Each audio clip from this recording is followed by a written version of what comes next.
جی اعوذ باللہ من سورہ الشیطان آراف چل الرجیم، رہی ہے، سورہ آیت آراف، نمبر 138 پہ جی ہاں. انشاءاللہ. وجاوزنا ببنی اسرائیل البحر، اعوذ باللہ من الشیطان الرجیم، بسم اللہ الرحمن الرحیم. پھر ہم نے بنی اسرائیل کو وہ سمندر پار کرا دیا، اور پھر وہ اس کے بعد وہاں سے جب گزر رہے تھے تو ایک ایسی قوم کے بعد سے گزرے جو اپنے بتوں پہ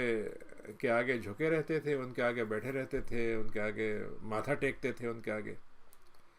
تو ان کو بڑا اچھا لگا یہ کہ وہ کیا بات ہے. تو انہوں نے کہا کہ ایسا نہیں ہو سکتا کہ ہمارے خدا کا بھی ایک فوٹو بن جائے، ایک اس کا مجسمہ ہم بنا لیں، تو ہم اس کو دیکھیں گے تو زیادہ ہمارے اندر، یعنی وہ بقول اقبال کے کہ کبھی ہے حقیقت منتظر نظارہ لباس مجاز میں، تو وہ ہمیں اچھا لگے گا. تو حضرت موسیٰ کو یہ بات بہت ہی عجیب لگی. یعنی ایک قوم ایک طرف ہدایت یافتہ ہے، دوسری طرف نجات ملی ہوئی ہے، لیکن تیسری طرف ایسے معاشرے سے آئی ہے جہاں پر رہتے رہتے ان کے اندر بھی جہالت پنپ گئی. تو ان کا کیا تم جاہل قوم بننا چاہتے ہو؟ یہ لوگ جن خداؤں کو پوجے ہوئے ہیں 139 میں، یہ تو وہ بھی ہلاک ہوں گے اور ان کو ہلاک کر کے بھی جائیں گے وہ. اور سب کچھ باطل ہے، جو کچھ تم دیکھ رہے ہو، انہیں شکلیں بنائی ہوئی ہیں، صورتیں بنائی ہوئی ہیں، اس کے پیچھے کیا ہے؟ اور جو کچھ وہ کر رہے ہیں وہ بھی بیکار ہے. قال غیر اللہ. اور پھر انہوں نے موسیٰ نے کہا کہ تم چاہتے یہ ہو کہ اللہ کے علاوہ ہم کسی کو اپنا معبود بنائیں، اور اس نے تم کو سارے جہانوں پہ فضیلت دی ہے. ظاہر ہے کہ ہم وہ اپنے اللہ ہی کی بت بنانا چاہ رہے تھے، لیکن ظاہر ہے کہ جب ہم اللہ کا بت بنائیں گے تو ہماری ساری عبادت جو ہے اس کی صرف شکل سازی میں اور اس کی شکل کو دیکھنے میں، سجانے میں نکل جائے گی، اور اس کے بجائے اس کے جو احکام ہیں وہ کمزور ہو جائیں گے. 141 ہے کہ پھر دیکھو تمہیں یاد نہیں ہے کہ ہم نے تم کو آل فرعون سے نجات دی تھی، تو کیا تمہارے ساتھ گزرتا تھا؟ بدترین قسم کی تکلیفیں وہ تمہیں دیتا تھا، اور تمہارے بیٹوں کو وہ قتل کرتا تھا، قتل کرواتا تھا، اور زندہ رکھتا تھا بیٹیوں کو تاکہ ان سے خدمت کی جائے، ان کو استعمال کیا جائے. اور اس کام کے لیے وفیظ اور تمہارا اس معاملے میں کتنا تمہارے لیے عذاب عظیم تھا، آزمائش کتنی بڑی تھی تمہاری. پھر ہم نے تمہیں اس آزمائش سے نکال دیا. پھر اس کے بعد موسیٰ سے ہم نے وعدہ کیا کہ تم 30 راتیں جو ہے گزارو گے تنہائی میں، ایک خاص جگہ میں، سینا کے کسی علاقے میں. اور اس کے ساتھ ہم نے کہا کہ اب 30 گزار لی، 10 اور گزار لو. تو اس طریقے سے ان کی 40 راتوں کا ایک وقت پورا جو ہم نے وقت مدت متعین کی تھی وہ پوری ہو گئی.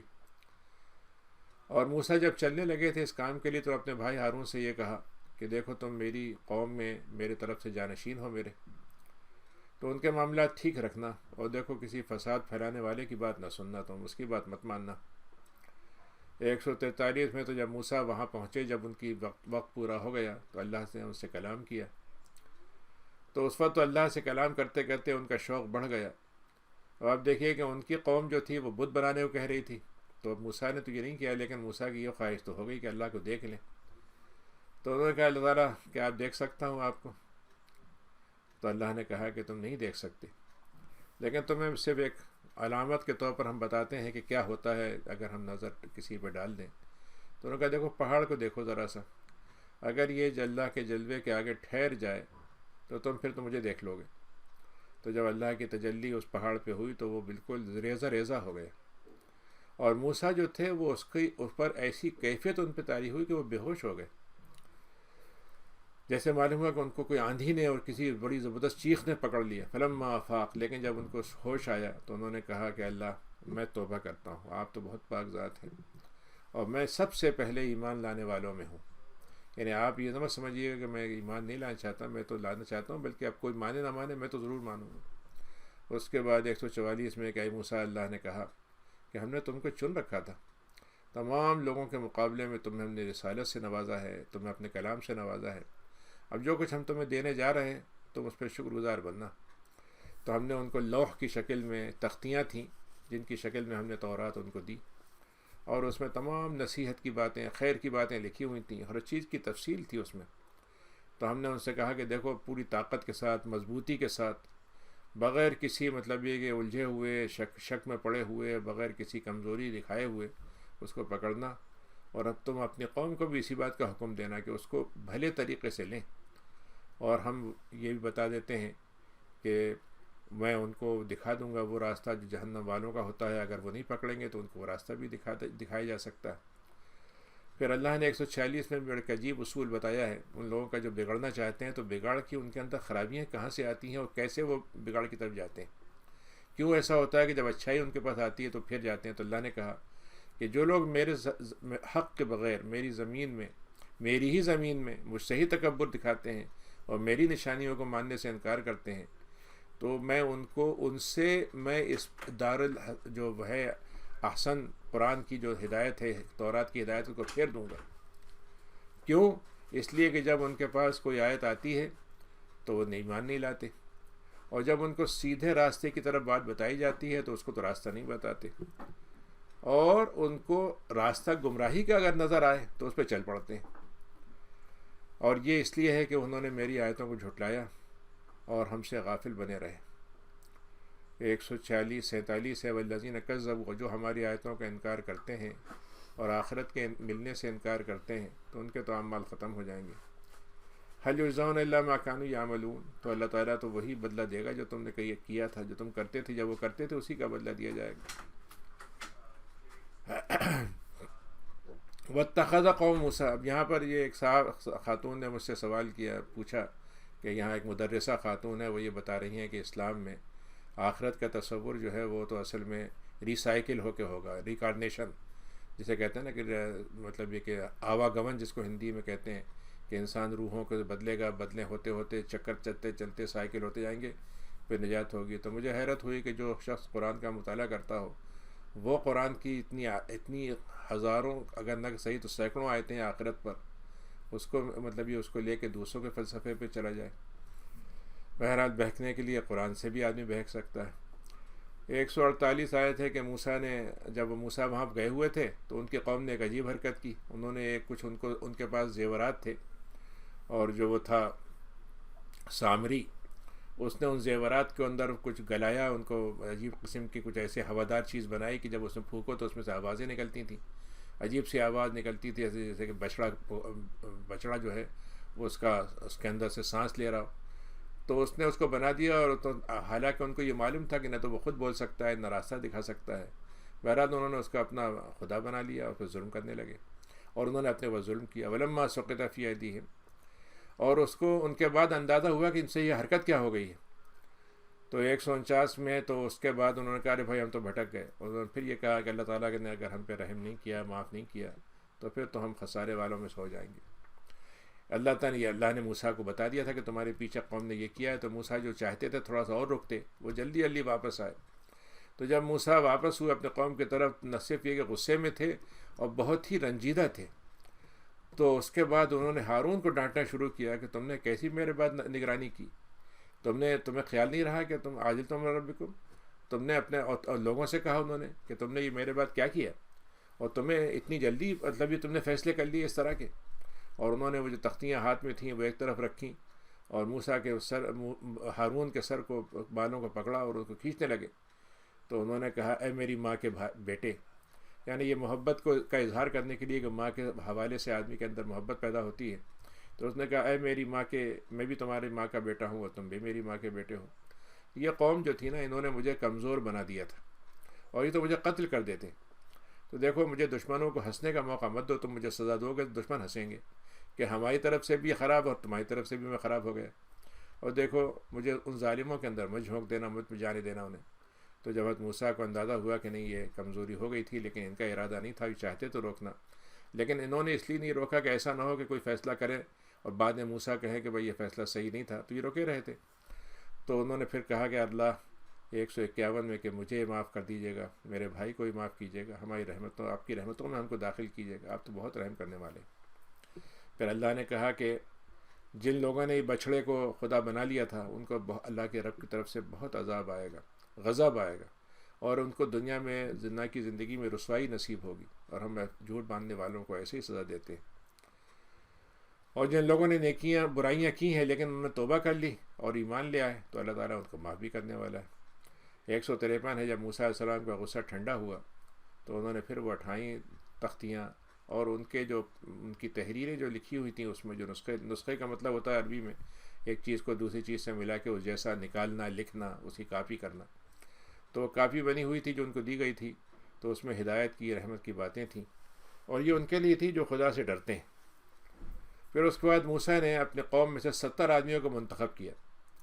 اور یہ کہا کہ بھائی دیکھو بات یہ، تم میرے ساتھ چلو ایک جگہ، وہاں پہ ملنا ہے، وہاں سے اللہ تعالیٰ کے ساتھ ایک معاملہ طے ہے، تو تم میرے ساتھ چلو تو میری گواہی میں دینا۔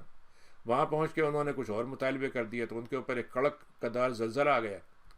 اور ان کو اللہ نے ہلاک کر دیا۔ تو اللہ کے سے موسیٰ نے کہا کاش اللہ کہ اے اللہ، آپ تو ہلاک کرنے میں آپ کا کوئی مسئلہ نہیں ہے، آپ جب چاہیں ہلاک کریں، مجھے بھی ہلاک کر سکتے ہیں، لیکن آپ نے ان کی بیوقوفی میں سزا دی ہے۔ یہ تو بیوقوفی کر گئے کہ آپ سے ایک مطالبہ کر لیا کہ ہم آپ کو دیکھیں گے تب مانیں گے،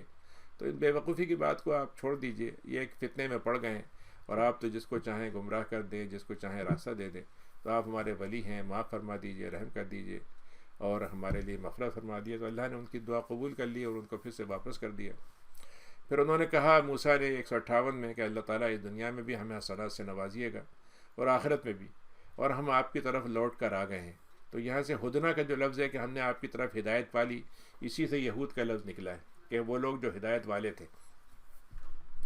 قال عذابی، تو اللہ نے کہا کہ میرا عذاب جس کو پہنچ جائے بہت سخت عذاب پہنچتا ہے، اور میری رحمت بھی ایسی ہے جو ہر ایک چیز پہ وسعت رکھتی ہے۔ بہرحال میں نے اس رحمت کو ان کے لیے لکھا ہے جو تقوی اختیار کرتے ہیں، زکوٰۃ ادا کرتے ہیں اور جو ہماری آیتوں سے پر ایمان لاتے ہیں۔ اس کے مقابلے میں ایک اور پہچان ان کی بتائی اللہ نے یہودیوں کے لیے کہ وہ آگے چل کر آخری نبی پر بھی ایمان لاتے ہیں، الذین یتبعون۔ تو اے موسیٰ، تمہاری قوم میں وہ لوگ اور بھی ہمارے ہدایت یافتہ ہوں گے 157 میں کہ جنہوں نے اس رسول پر پھر ایمان لے آئیں گے جو امی و نبی ہے، رسول ہے، نبی ہے، امی ہے، اور جس کے بارے میں ان کی کتاب تورات میں لکھا ہوا ہے، انجیل میں لکھا ہوا ہے، اور اس کی پہچان یہ ہے کہ معروف کا حکم دیتا ہوگا، برائی سے روکتا ہوگا، اور طیب چیزوں کو حلال کرتا ہوگا، حرام خبیث چیزوں کو، ناپاک چیزوں کو حرام کرتا ہوگا، اور وہ ان کے اوپر سے وہ بوجھ ہٹا دے گا، وہ بندھن ہٹا دے گا جو ان کے اوپر لاد دیے گئے تھے پرانی شریعت کے خلاف ورزی کے نتیجے میں۔ کچھ چیزیں حلال تھیں جو حرام کر دی گئی تھیں۔ تو اب ہوگا کیا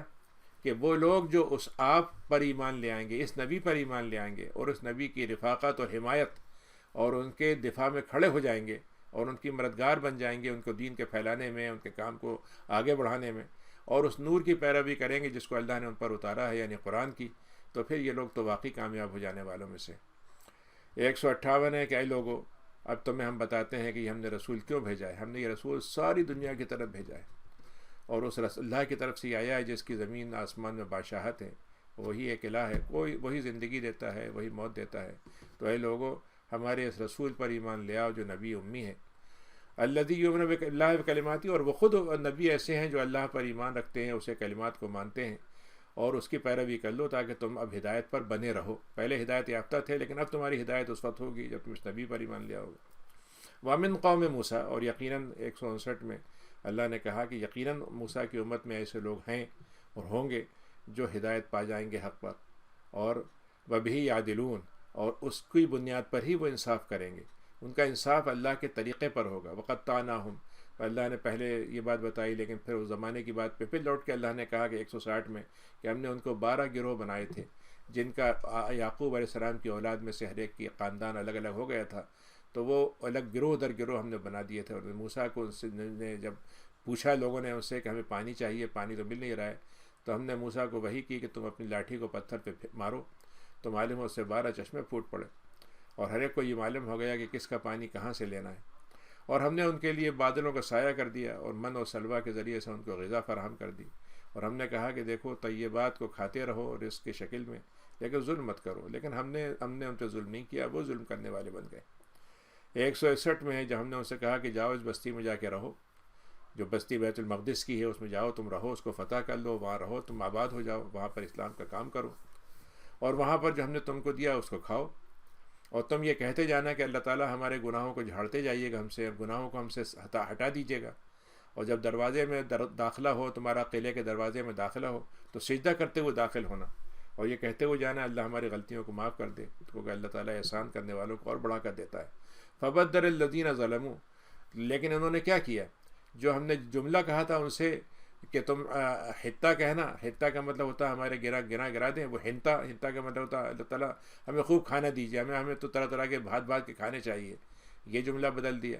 اور انہوں نے وہ جملہ جو ہم نے کہا تھا اس کی جگہ دوسرا جملہ بدل دیا ظلم کرتے ہوئے اپنے اوپر۔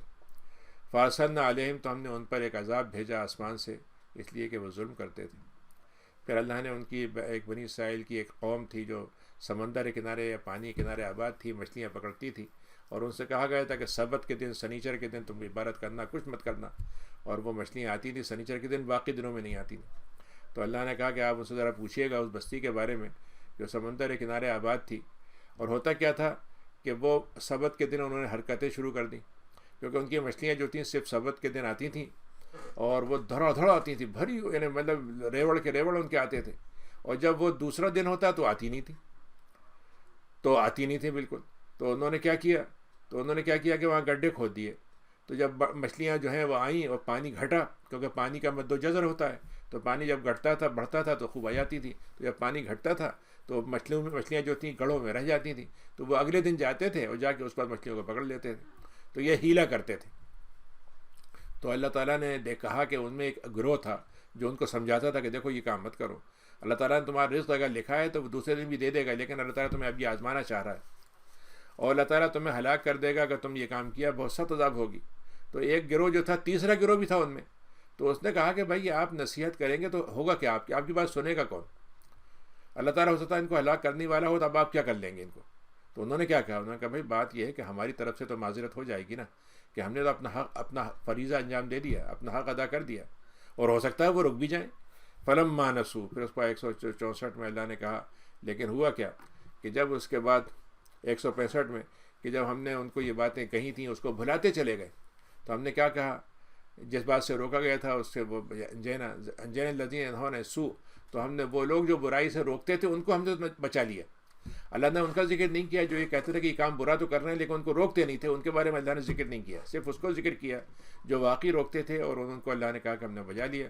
اور ہم نے جنہوں نے ظلم کیا تھا ان پہ بہت ہی تکلیف دہ، بڑے المناک قسم کے عذاب سے ہم کو پکڑا، وہ فسق کرتے تھے۔ فلما آتوا عما نہوا عنہ، اس کے بعد بھی ان کے اندر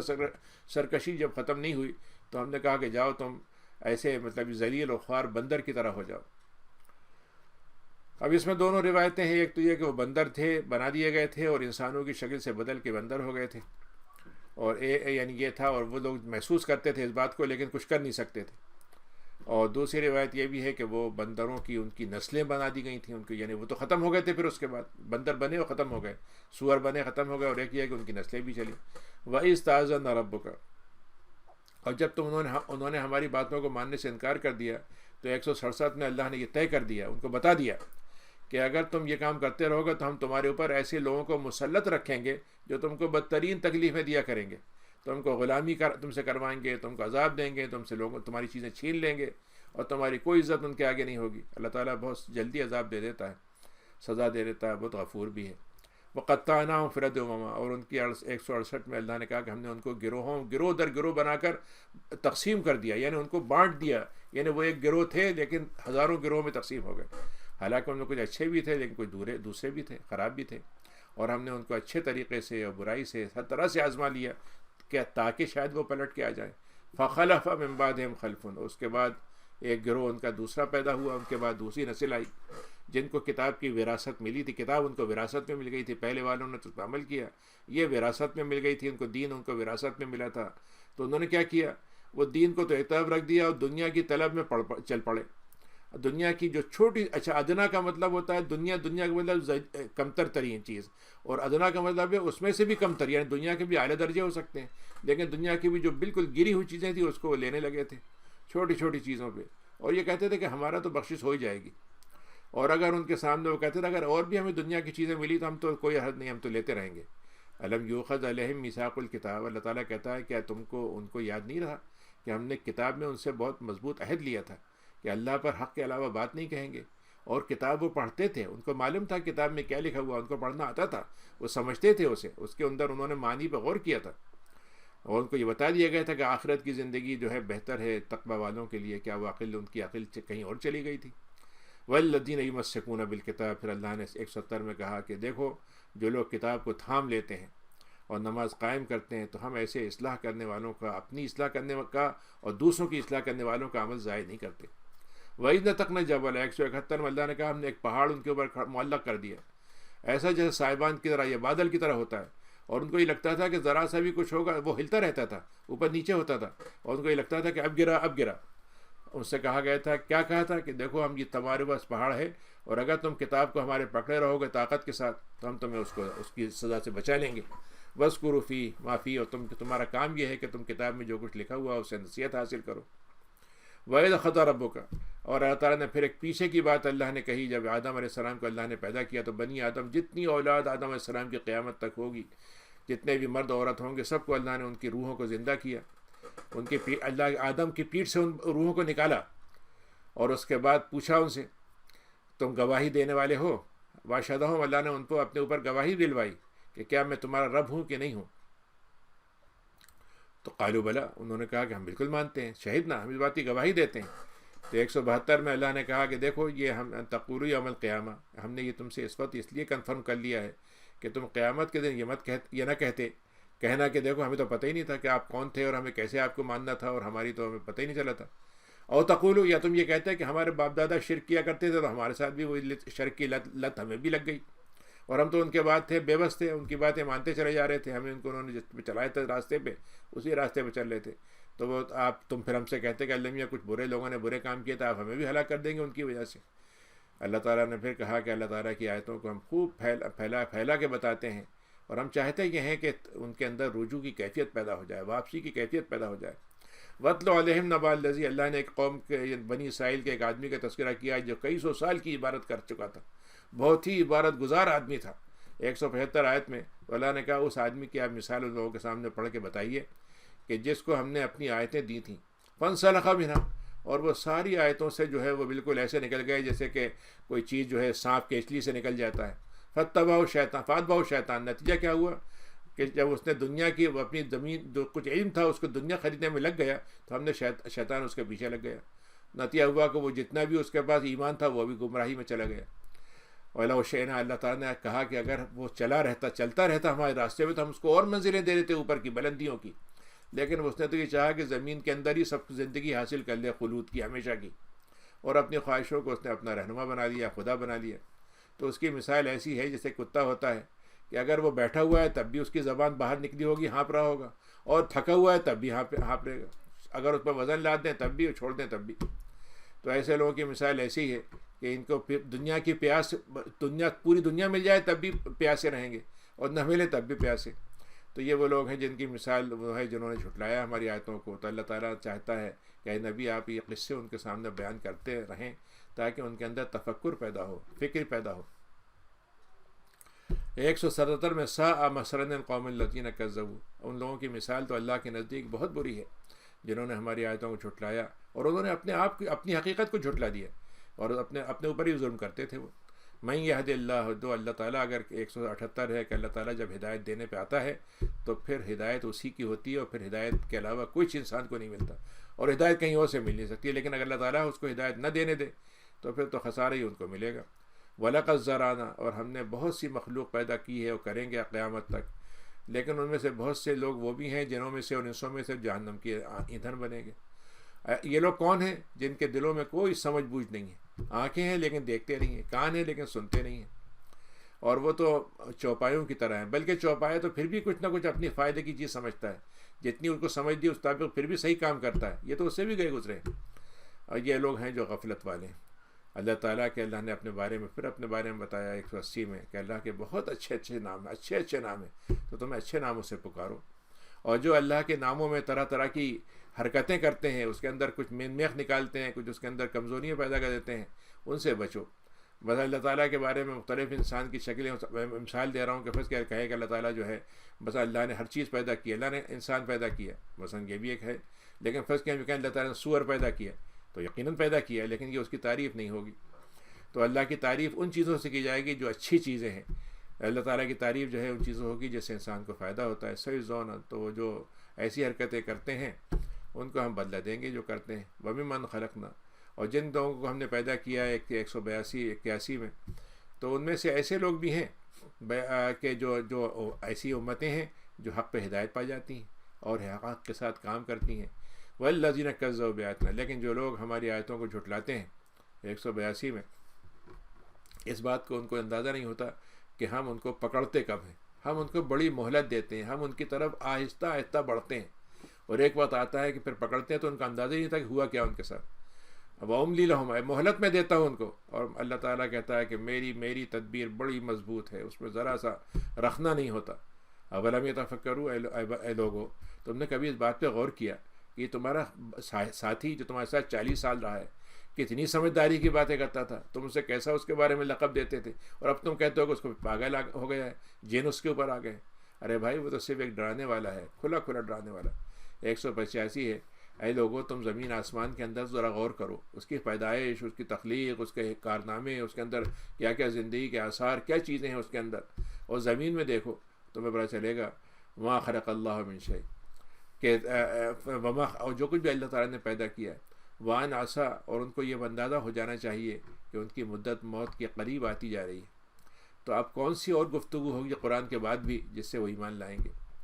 186 میں جن کو اللہ تعالیٰ ہدایت نہ دے تو پھر ہدایت کوئی نہیں دے سکتا ان کو. تو اے نبی، اگر ایسے لوگ بھٹک رہے ہیں تو آپ ان کو اندھے بن کے رہنا چاہتے ہیں تو رہنے دیجیے ان کو. اس میں آپ سے سوال جب کریں گے قیامت کے بارے میں تو پوچھیں گے کس دن آئے گی، کب نکل کے آئے گی، بتا دیجیے. تو آپ ان سے فرما دیں 187 میں کہ علم اس کا صرف اللہ کو ہے، اور جب وہ وقت اس کا ہو جائے گا تو پھر اس کے بعد وہ زمین آسمان میں بہت بوجھل ہو چکی ہے، اور جب آئے گی تو اتنی اچانک آئے گی تمہیں پتہ بھی نہیں چلے گا. یا سلونک، اے نبی یہ آپ سے جو سوال کرتے ہیں نا، ایسا لگتا ہے جیسے بڑے متلاشی ہیں، یہ تلاش میں ہے کہ بس حقیقت مل جائے تو یہ اس کے آگے مان جائیں گے. یہ سب کچھ نہیں ہے، یہ صرف ایک ٹھٹا مارنے کے لیے، ہنسی مذاق کے لیے آپ سے سوال کرتے ہیں.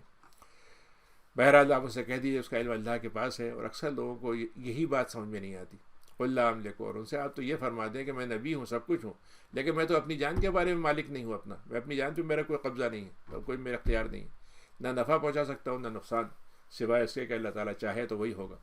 ولو كنت عالم الغیب، نبی آپ فرما دیں کہ اگر مجھے غیب کا علم ہوتا ہے تو میں تو اتنی اپنی خیر، جتنے خیر سمیٹ سکتا رہا سب سمیٹ لیتا. مجھے کوئی تکلیف کوئی پہنچتی نہیں. بھائی میں تو صرف ایک ڈرانے والا ہوں اور بشارت دینے والا ہوں، اور ایمان والوں کو یہ چیزیں فائدہ پہنچائیں گی.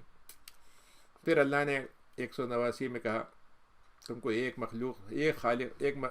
یعنی ایک آدم سے ہم نے کو پیدا کیا،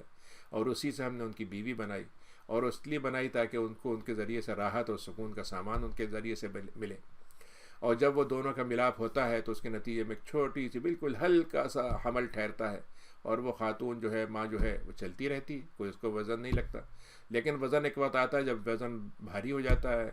تو اس کے بعد وہ دونوں اللہ سے دعا کرتے ہیں. کیا دعا کرتے ہیں؟ اللہ میاں اگر آپ نے ہمیں اچھی بھلی اولاد دی، صاف اچھی صورت ہو، اچھا جسم ہو، کسی قسم کے کوئی کمزوری نہ ہو، کوئی کمی نہ ہو، تو ہم آپ کا بہت شکر گزار ہوں گے. لیکن جب ہم ان کو ایسی اولاد دے دیتے ہیں تو اس کو اپنے شریکوں کے پاس، ہمارے شریکوں کے پاس لے جاتے ہیں، اپنے چڑھاوے کے طور پر فلاں کے پاس جاتے ہیں کہ فلاں پیر صاحب نے دعا کی تھی تو ان سے مل گئی اولاد، فلاں صاحب کا تعویذ ملا تھا تو ان سے مل گئی، فلاں صاحب نے فلاں کیا تھا. اللہ تعالیٰ کہتا ہے کتنی عجیب بات ہے کہ جو شرک والے ہیں وہ تو کامیاب ہو گئے، اور ہم اپنی ساری بلندیوں کے باوجود ہماری بلندی کو وہ مانتے نہیں. ایوشرکون، کیسی بات ہے کہ ان کو شریک بناتے ہیں جنہوں نے کچھ بھی نہیں پیدا کیا، اور جب کہ وہ خود پیدا کیے گئے. 192 میں اللہ نے کہا کہ اپنے لیے کچھ مدد کرنا بھی چاہیں تو وہ نہیں کر سکتے، نہ کسی اور کی مدد کر سکتے ہیں. وَإِن تَدْعُوهُمْ، اور اگر ان کو تم بلاؤ کسی ہدایت کے لیے تو وہ تمہاری مطلب کچھ تمہارے ساتھ نہیں دیں گے، وہ تمہارے پاس نہیں چلیں گے. سواء علیکم، تمہاری بات سنیں گے نہیں. تم برابر ہے، تم پکارو یا نہ پکارو، دونوں صورتوں میں جواب نہ ملنا ہے، نہ پکارنے سے ملے گا، نہ تم خاموش رہو گے تب ملے گا. نہ تو وہ تمہیں اندر سے دیکھ سکتے ہیں کہ تم خاموشی سے کیا سوچ رہے ہو، ان کو یہ بھی نہیں معلوم، اور تم پکار رہے ہو تو وہ قدرت نہیں رکھتے کچھ کرنے کی. ان الذی تدعون، اے لوگو اللہ کے علاوہ جن دونوں کو تم پکارتے ہو تمہارے ہی جیسے بندے ہیں. تم فلاں بزرگ کو، فلاں شیخ کو، فلاں صاحب کے مزار کو جا کے ان کے وہاں پہ تم منتیں باندھتے ہو، وہاں پہ پرچیاں رکھ کے آتے ہو، اور وہاں جا کے سفر کرتے ہو لمبے چوڑے. بھائی تمہارے جیسے بندے تھے وہ، ان کو بھی جنت کی طلب تھی، ان کو بھی پتہ نہیں تھا کہ ان کی جنت ملے گی کہ نہیں ملے گی. تو کس کو تم پکارتے ہو؟ انہیں پکارو. فلیستجیبوا لکم، تو فدعوہم، اچھا تم ان کو پکار کے دیکھ لو، اگر وہ تمہاری پکار پہ آواز نکال کے بتا دیں کچھ تمہیں تو تم سمجھ لینا کہ تم سچ ہو.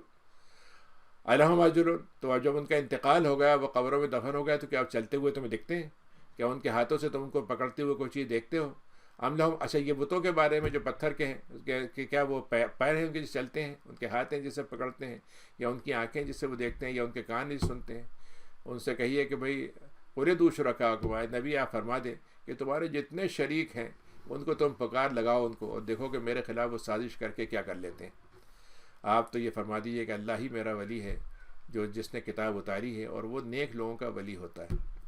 وَالَّذِي تَدْعُونَ مِن دُونِهِ، اور جو تم اس خدا کو چھوڑ کر جو لوگ اس کو پکارتے ہیں وہ ان کی کوئی مدد نہیں کر سکتے، وہ تو اپنی مدد نہیں کر سکتے، اور اگر تم ان کو بلاؤ گے ہدایت کے راستے دکھانے کے لیے تو وہ سنیں گے ہی نہیں تمہاری بات، اور تم سمجھتے ہو وہ تمہیں دیکھ رہے ہوں گے جب کہ وہ دیکھ ہی نہیں رہے تمہیں۔ خُذِ الْعَفْوَ، اب نبی کریم کو بتایا گیا ہے ساری باتوں کے بعد کہ یہ ساری باتیں آپ پہ گزرتی ہیں، گرا گزرتی ہیں، آپ پہ طرح طرح کے حملے ہوتے ہیں، لیکن آپ کا رویہ کیا ہونا چاہیے؟ آپ جو ہے درگزر کا رویہ اختیار کریں، اور جو معروف بات ہے اور جو حضرت پہچانتے ہیں کہ وہ معروف ہے، عرف کا مطلب یہ ہوتا ہے جو آپس میں متعارف ہے، ریکگنائزڈ ہے، آپ اسی کا حکم دے رہے ہیں تو اس کو دیتے رہیے، اور جو جاہلت والی باتیں کرتے ہیں ان سے آپ ان کی طرف توجہ مت کیجیے۔ وَإِمَّا يَنزَغَنَّكَ مِنَ الشَّيْطَانِ 199 میں ہے کہ اگر آپ کو 200 میں کہ اگر آپ کو شیطان کی طرف سے کچھ وسوسے کی شکل آئے اور آپ کو محسوس ہو کہ آپ کی طبیعت میں کچھ اس کی وجہ سے ادھر ادھر متوجہ ہو سکتے ہیں تو آپ اللہ سے پناہ مانگیں، وہ سننے والا ہے، جاننے والا ہے۔ 201 میں ہے کہ وہ لوگ جو اللہ تعالیٰ سے تقوی اختیار کرتے ہیں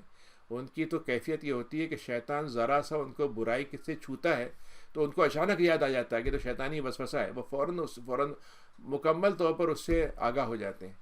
جبکہ ان کے دوسرے بھائی اسی حالت میں ہوتے ہیں، انہی جیسے بھائی ہوتے ہیں، انہی جیسے لوگ ہوتے ہیں، انہی کے ماحول کے ساتھ ہوتے ہیں، انہی کی طرح کے لوگ ہوتے ہیں، لیکن وہ گمراہی میں بڑھتے چلے جاتے ہیں، وہ رکتے ہی نہیں ہیں۔ اور وَإِذَا لَمْ تَأْتِهِمْ بِآيَةٍ، اور جب ان کے سامنے ان کے پاس کوئی آیت نہ لاؤ تو وہ کہتے ہیں کیا ہوا بھائی، آج تو تم نے کوئی آیت ہی نہیں بنائی، کہ آج تمہیں موقع نہیں ملا گھڑنے کا۔ قُلْ إِنَّمَا أَتَّبِعُ، تو آپ فرما دیں کہ میں تو وہ اللہ کی وحی جب آتی ہے اسی کی پیروی کرتا ہوں۔ پھر اللہ نے کہا دیکھو یہاں بھی دنیا میں ہم نے تمہارے لیے بڑی بڑی ایسی نشانیاں رکھی ہیں جس سے تم خدا کو پہچان سکتے ہو، اور اس میں اگر تم پہچان لوگے تو ہدایت اور رحمت بن جائے گی، مگر یہ ایمان والوں کے لیے ہوتا ہے۔ تو اے لوگوں جب تمہارے سامنے قرآن کو پڑھا جائے تو اس کو غور سے سنو، توجہ دو اس پر تاکہ تم پر رحم کیا جائے،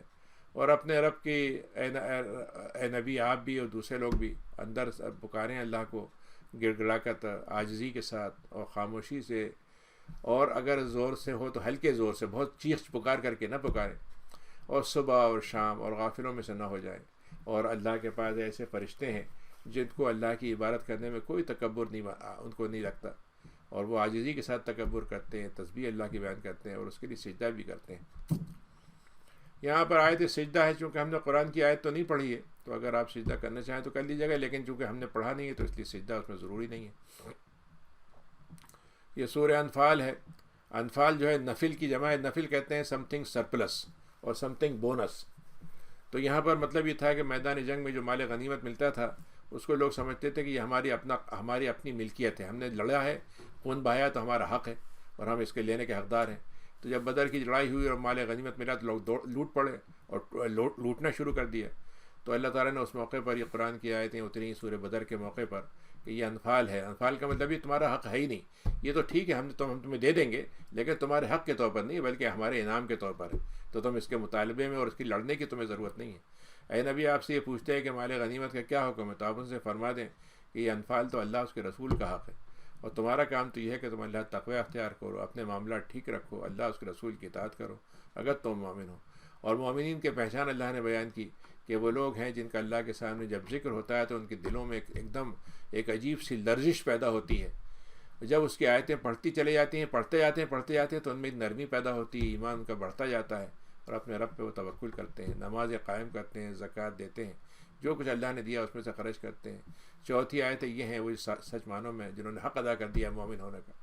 ان کے درجات ہیں، بہت اچھے درجات ہیں، بہت آگے کے درجات ہیں، کم درجات بھی ہو سکتے ہیں، اور لیکن ان کو سب کو مغفرت ملے گی، رزق کریم ملے گا، بہت ہی عزت والا معزز طریقے سے عزت ملے گی کا رزق ملے گا۔ اے نبی آپ کا خیال یہ تھا کہ جب آپ بدر کی طرف چل رہے تھے تو آپ نے کہا تھا کہ قافلہ آ رہا ہے ابو سفیان کی قیادت میں،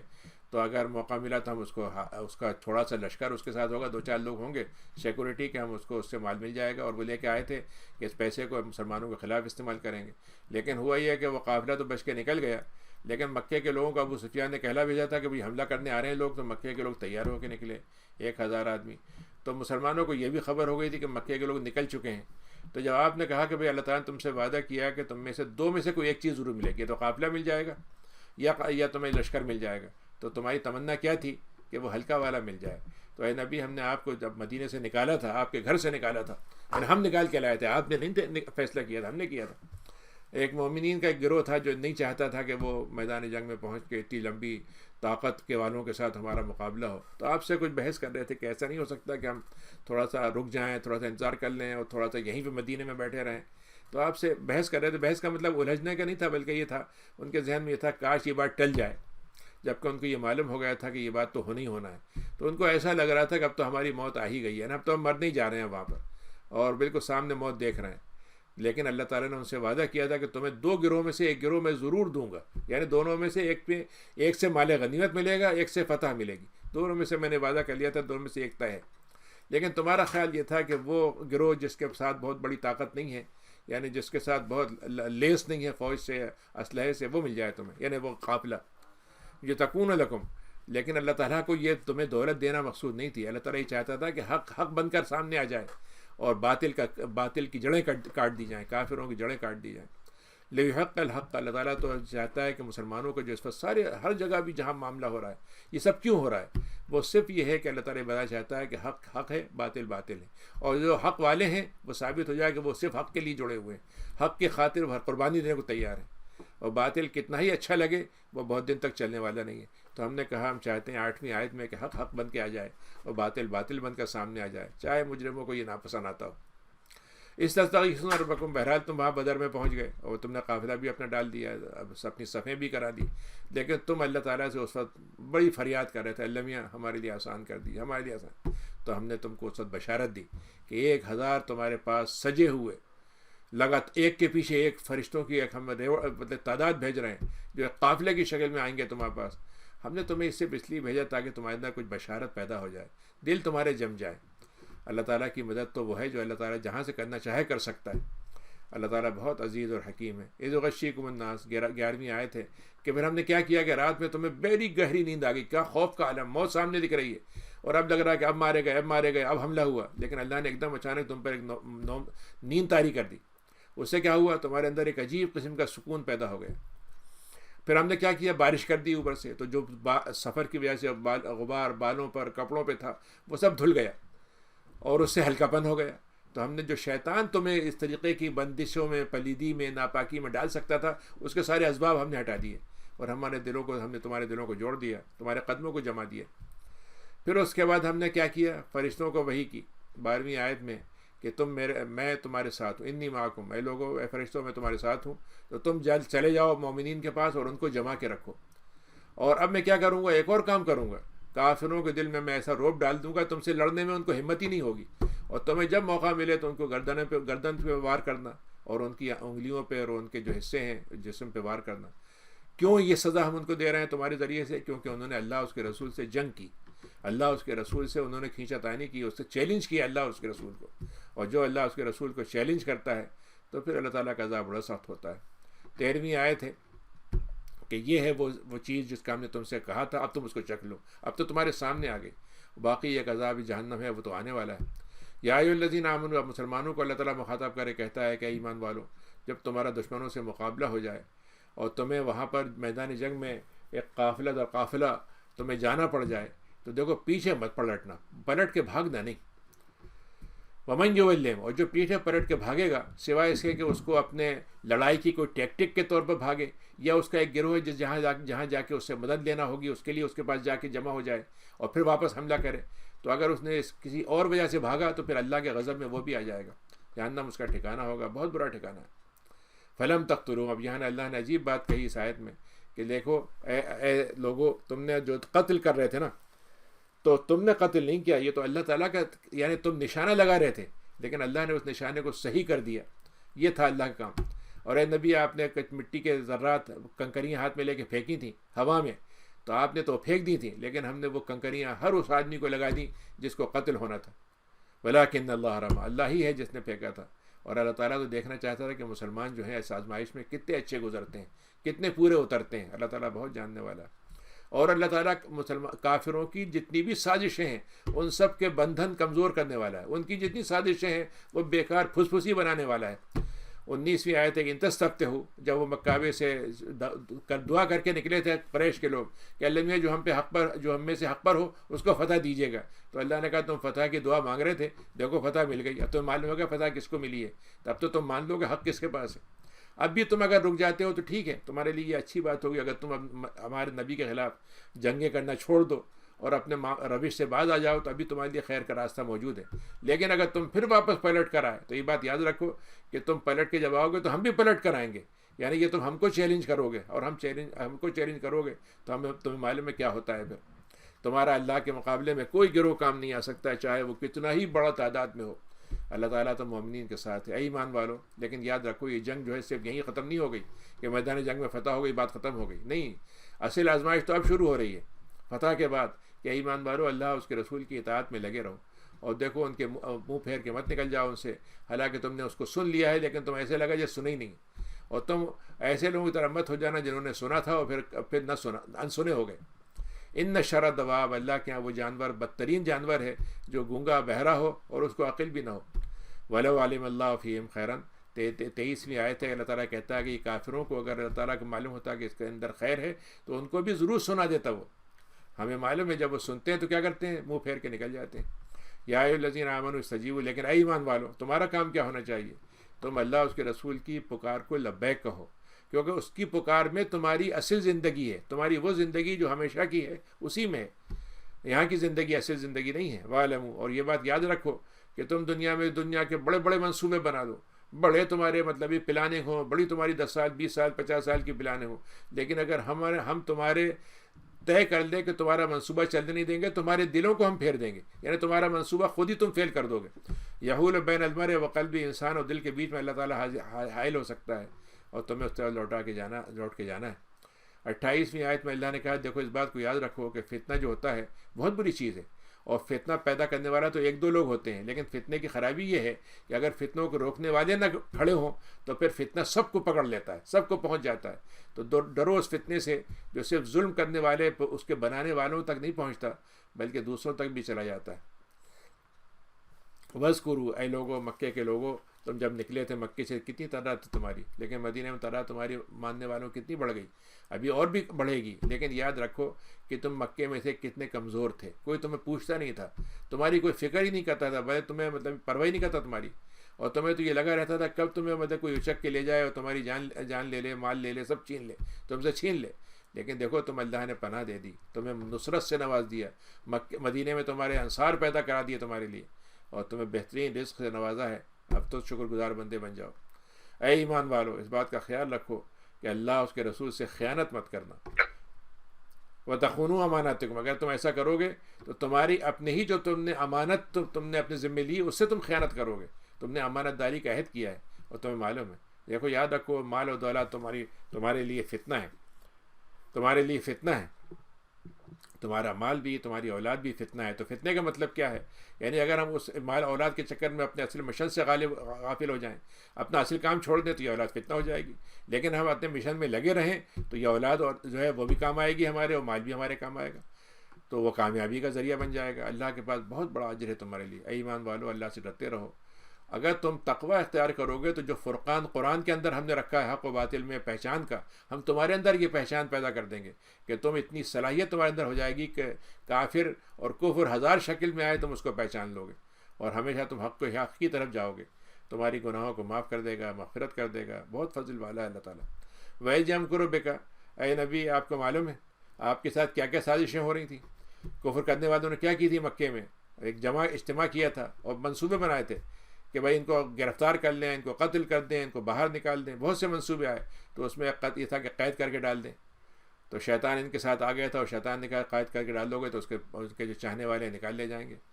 تو اس نے کہا کہ بھائی مطلب یہ ہے کہ ہم ان کو باہر نکال دیں، تو اس نے کہا باہر چلے جائے گا تب تو اور وہ اپنے مزے سے کام کرے گا، اس کے ماننے والے وہاں پیدا ہو جائیں گے، پھر تم تو مشکل ہو جائے گی۔ تو انہوں نے کہا اچھا ٹھیک، کیسے قتل کریں گے، قتل کیسے کریں گے، انہوں نے کہا ایسا کرو کہ ہمارے جتنے بھی قبیلے ان میں سے ایک آدمی جو ہے بیک وقت ان پہ حملہ کرے، 10 آدمی 15 آدمی 20 آدمی، تو ہوگا کیا کہ سب سے ہمارا جو بنو طالب ہیں، بنو عبد المطلب ہیں، پھر ایک آدمی سے تو بدلہ لے سکتے ہیں لیکن سارے قبیلوں سے نہیں لے سکتے، ہم ان کو دیت دے دیں گے، تو قتل کر دو اور ان کو نکال دو، یا تم نکال دو تو ساری بات اسی پہ جمع ہوئی کہ ہم قتل کریں گے. جمع ہو گئے مدینے کے, جیسے گھر سے باہر نکلیں گے ہم قتل کر دیں گے. لیکن اللہ نے ان کو ایسا صلح دیا کہ نبی کریم نکل گئے, ان کو سمجھ میں نہیں آیا کہ ہوا کیا. جب نکل چکے تب وہ جاگے. وَيَمْكُرُونَ, تو وہ بھی مکر کر رہے تھے, لیکن اللہ نے بھی ایک مکر کیا, اور مکر اس حد تک کیا کہ آپ ان کے ہاتھ پہ مٹی لیا آپ نے اور ان کے سروں پہ ڈالتے ہوئے چلے گئے. جب وہ صبح اٹھے تو پتہ چلا کہ ان کے سروں پہ مٹی پڑی ہوئی ہے. تو اللہ تعالیٰ خیر الماکرین ہے. وَإِذَا تُتْلَىٰ عَلَيْهِمْ آيَاتُنَا, اور جب ہماری آیتیں ان کے سامنے پڑھائی جاتی ہیں تو وہ کہتے ہیں ارے بھائی ایسی باتیں تو ہم پہلے بھی سنتے رہے, اور ہم تو خود یہ باتیں کہہ سکتے ہیں, کون سی نئی بات ہے اس میں, اور یہ پرانے قصے کہانیوں کی باتیں ہیں, ہمیں بھی سب آتا ہے. وَإِذْ قَالُوا اللَّهُمَّ, اور ان کا حال یہ تھا کہ ان کے اندر اتنی جرت پیدا ہو گئی تھی قریش مکہ میں 32ویں آئے تھے کہ صاحب وہ کہتے تھے کہ اللہ میاں اگر یہ انکان ھذا هو الحق, اگر یہی حق ہے تو ہم تو اس کو نہیں مان رہے, تو آپ ہم پہ پتھروں کی سزا بارش کرنا چاہتے ہیں تو کر دیں, آسمان سے یا کوئی عذاب لانا تو لے آئیں. اللہ تعالیٰ نے ایک عجیب بات یہاں کہی کہ ہمارا عذاب تو ہم بالکل لے آتے, لیکن ہمیں صرف 2 وجہ سے ہم عذاب نہیں لا رہے ہیں اس قوم پر, صرف اس لیے کہ آپ اے نبی آپ ان میں موجود ہیں, آپ رحمت للعالمین ہیں, تو آپ کے ہوتے ہوئے ہم ان پہ عذاب بھیجیں, یہ ہم نہیں کریں گے. اور وہ استغفار کرتے ہیں اس لیے بھی عذاب سے بچے ہوئے ہیں. تو اللہ تعالیٰ کے نبی کا ایک زمانہ تو وہ تھا جس میں آپ زندہ تھے, تو اس کے آپ دنیا پہ عذاب نہیں آیا, اور آپ کی نبوت قیامت تک ہے, تو اللہ تعالیٰ نے اس کا وعدہ کر لیا ہے کہ ساری دنیا میں جو عذاب آئیں گے وہ انفرادی ہوں گے, تھوڑے تھوڑے سے لوگ ہوں گے, لیکن پورا کی پوری قوم نوح کی طرح غائب ہو جائے. آپ کی رحمت یہ ہے کہ اس کی وجہ سے وہ عذاب سے ہم محفوظ ہیں, اور ہم دنیا میں مسلمانوں کا بھی یہ رحمت کا حال یہ ہے کہ جس ملک میں مسلمان ہیں تو ان قوموں کی برائیوں کے باوجود جو عذاب ان پہ آنا چاہیے اللہ تعالیٰ مسلمانوں کی وجہ سے روک لیتا ہے, کیونکہ مسلمان بھی رحمت ہیں دنیا کے لیے. وما كان, حالانکہ اللہ تعالیٰ ان کو عذاب دینا چاہے تو بالکل اس کو حق تھا دینے کا, کیونکہ انہوں نے لوگوں کو مسجد الحرام آنے سے روک دیا تھا. 34ویں آیت انہوں نے روکا ہوا تھا اس کو, جبکہ ان کو ہم نے ان کا ٹھیکہ نہیں دیا تھا حرم کا, اور اس کے ٹھیکیدار تو سنبھالنے والے کون ہوتے ہیں, حرم کے نگرانی کون کر سکتے ہیں, جن کا تقویٰ آتا ہو. اور لیکن اکثر لوگ یہ بات نہیں جانتے. اور یہ مکے میں جو لوگ نمازیں پڑھتے ہیں حرم کے پاس کیا کرتے ہیں, یہ لوگ جو مکے کے لوگ تھے جاہلیت میں کیا کرتے تھے کہ وہاں پہ چیخ پکار, مطلب تالیاں بجانا, مختلف قسم کے دف بجانا, مختلف قسم کے میوزیکل, جیسا آج کل ہوتا ہے کہ مطلب یہ ہے کہ چرچز وغیرہ میں آپ جائیں تو معلوم ساری عبادت جو ہے وہ صرف مطلب یہ کہ جو ان کے وہ ہوتے ہیں مختلف قسم کے موسیقی کی چیزیں اسی میں چلی جاتی ہیں. فذوقوا العذاب, تو اللہ تعالیٰ ان سے کہے گا اب تم عذاب چکھو کفر کی وجہ سے. ان الذین کفروا, یہاں اللہ نے ایک بڑا فنڈامنٹل اصول بتایا ہمیشہ کا, کل کا بھی تھا آج بھی ہے, کہ کفر کرنے والے اسلام کو مٹانے میں, مسلمانوں کو مارنے میں جو جتنا مال ہے سب خرچ کر دیں گے تاکہ اللہ کے راستے سے لوگوں کو روک دیں, اور ابھی بھی خرچ کریں گے آگے بھی, لیکن یہ سارا خرچ کیا ہوا مال ان پر حسرت رہ جائے گا, کیونکہ مسلمان ہی غالب ہوں گے اور وہ مغلوب ہو جائیں گے, اور جنہوں نے کفر کیا تھا ان کو جہنم کی طرف جھونک دیا جائے گا. اللہ تعالیٰ نے یہ سب عمل کیوں کیا ہوا, یہ چھین جھپٹ کیوں ہو رہی ہے, کافر و ایمان کی کشمکش کیوں ہو رہی ہے, یہ مستقل ایک الجھن کیوں ہے؟ اللہ نے کہا کہ ہم اس لیے کر رہے ہیں یہ تاکہ ہم خبیث کو الگ کر دیں اور طیب کو الگ کر دیں. فلٹریشن ہم کرنا چاہتے ہیں, سارٹنگ ہو رہی ہے کہ مسلمان کون ہیں وہ الگ ہو جائیں, جو کافر ہیں وہ الگ ہو جائیں, دنیا بھی پہچان لے, ہم بھی پہچان لیں, اور اللہ تعالیٰ سارے خبیثوں کو ایک جگہ کر کے ان کو سب کو ایک جگہ جمع کر کے جہنم میں جھونک دے گا. یہی خسارے والے لوگ ہوں گے. قل للذین کفروا, تو اے نبی آپ ان سے فرما دیں جنہوں نے کفر کیا ہے اگر ابھی وہ رک جاتے ہیں تو ان کے لیے معافی کا سامان موجود ہے, جو پچھلے گناہ کیے ہیں معاف ہو جائیں گے, لیکن اگر وہ پلٹ کے آتے ہیں تو یہ بات یاد رکھیں کہ پہلے والوں کی سنتیں ان پر بھی دہرائی جا سکتی ہیں. وقاتلوہم, 39 آیت ہے کہ اے لوگ, اے نبی آپ کا کام یہ ہے کہ آپ ان سے لڑتے رہیں. کب تک؟ جب تک کہ دین اللہ کے لیے ہو جائے, یعنی فتنہ مسلمانوں کو دین پہ عمل کرنے میں فتنہ نہ رہے, اور دین پہ وہ عمل کرنا چاہیں تو دین ان کے لیے ساری تابعداری ان کے لیے ہو جائے. ایک پہلا درجہ تو یہ ہے کہ مسلمان محفوظ ہو جائیں, ایک جنگ کے سبب ہے. دوسرا یہ ہے کہ اللہ تعالیٰ کا دین جو ہے وہ دنیا کے اندر غالب آ جائے, یہ دوسرا ہے. تو پہلا درجہ تو کم سے کم درجے میں ہر جگہ ہونا چاہیے. فَإِنِ انْتَهُوا, تو اگر وہ لوگ رک جاتے ہیں تو اللہ تعالیٰ تو ان کے معاملات سے واقف ہے. وَإِنْ تَوَلَّوْا, لیکن اگر وہ پلٹ جاتے ہیں تو ان کو بتا دیں کہ اللہ تعالیٰ ہمارا مولا ہے, اور ہم اس سے بڑھ کر مولا اور اس سے بڑھ کر مددگار کوئی نہیں ہو سکتا. یہ 10ویں سپارہ ہے. وَعَلَمُوا أَنَّمَا غَنِمْتُمْ, تو اب یہاں سے اللہ تعالیٰ نے وہ اصل مسئلہ بتایا کہ پہلے تو یہ بتا دیا یہ مال تمہارا تھا ہی نہیں غنیمت کا, لیکن اب یہاں باقاعدہ حکم بتایا کہ جو مال غنیمت تم کو ملتا ہے تو اس میں سے پہلے تم 5واں حصہ اللہ کا نکالو گے, رسول کا نکالو گے, اور رسول کے جو رشتہ دار ہیں یتیم ہیں, اور رسول کے علاوہ جو قریب رشتہ دار اور اس کے بعد یتیم، مسکین، ابن سبیل، 5واں حصہ ان کا الگ نکال دیا جائے گا. اس کے بعد جو ہے باقی جو ہے لڑنے والوں میں تقسیم کیا جائے گا. اور اس میں یہ تھا کہ پیدل چلنے والے کا ایک حصہ ہوگا اور گھوڑ سوار کا ایک حصہ اس کا، اور ایک گھوڑے کا 2 حصے اس کے ہوں گے. تو اگر تم اللہ اس کے پر ایمان لاتے ہو، اور جو ہم نے اپنے بندے پہ اس وقت اتارا جب بدر کا دن تھا، جب حق اور باطل الگ ہو رہے تھے، 2 گروہوں کا جب مقابلہ ہو رہا تھا، اللہ تعالیٰ ہر بات پہ قدرت تھا. اور تمہیں منظر یاد ہے کہ تم اس کنارے پہ تھے، ایک ٹیلے کے کنارے پہ تھے جو دور کا تھا، اور ایک ٹیلا تھا جو مطلب یہ کہ ایک کنارے پہ تھا جو تم سے قریب تھا مدینے کے، اور ایک مدینے سے دور تھا. اور ایسا تھا کہ وہ قافلہ جو تھا نا تجارت والا، وہ تمہارے پیچھے سے گزر رہا تھا، ذرا سے فاصلے پہ تھا، وہ سمندر کنارے کنارے جا رہا تھا. یہاں تک کہ اگر وہ آپس میں تم طے کرتے کہ ہم کہاں ملیں گے تو ہو سکتا ہے تم مل نہیں پاتے. یعنی ہم نے تمہارے لیے ایسے حالات پیدا کر دیے کہ قافلے سے تم ملنا چاہتے تھے لیکن تم نہیں مل سکے، لیکن قافلے اس سے ملنا نہیں چاہتے تھے، اس سے مل گئے. یہ اللہ تعالیٰ کا معاملہ ہوتا ہے، جب وہ کرنے پہ آتا ہے تو سب کر گزرتا ہے. اور یہ مقصد کیا ہے اللہ تعالیٰ کا؟ تاکہ جو بھی ہلاک ہو وہ پوری اس کے پاس ثبوت کے ساتھ اس کو ہلاک کیا جائے، اور جو زندہ رہے گا اس کو بھی یہ معلوم ہوگا کہ اس کو زندگی کیوں ملی تھی. اللہ تعالیٰ بہت سمیع اور علیم ہے. یذریکہم اللہ. 43 میں اللہ نے کہا ہم نے تمہیں خواب میں نبی دکھایا تھا، کہ ہم نے لوگوں کو دکھایا، تمہیں اے مومنوں ہم نے تم کو خواب میں دکھایا تو جو سو رہے تھے کہ وہ تو بڑے تھوڑی سی تعداد میں، ہم سے بھی کم ہیں. تو ارے ہم تو دیکھ لیں گے، کوئی بات نہیں. اور ان کو ہم نے تمہیں خواب میں دکھلایا کہ وہ تم سے زیادہ، تم ان سے زیادہ ہو. 300 تھے، ان کو 1000 لگے، اور ان کے 1000 ہم کو 300 لگے.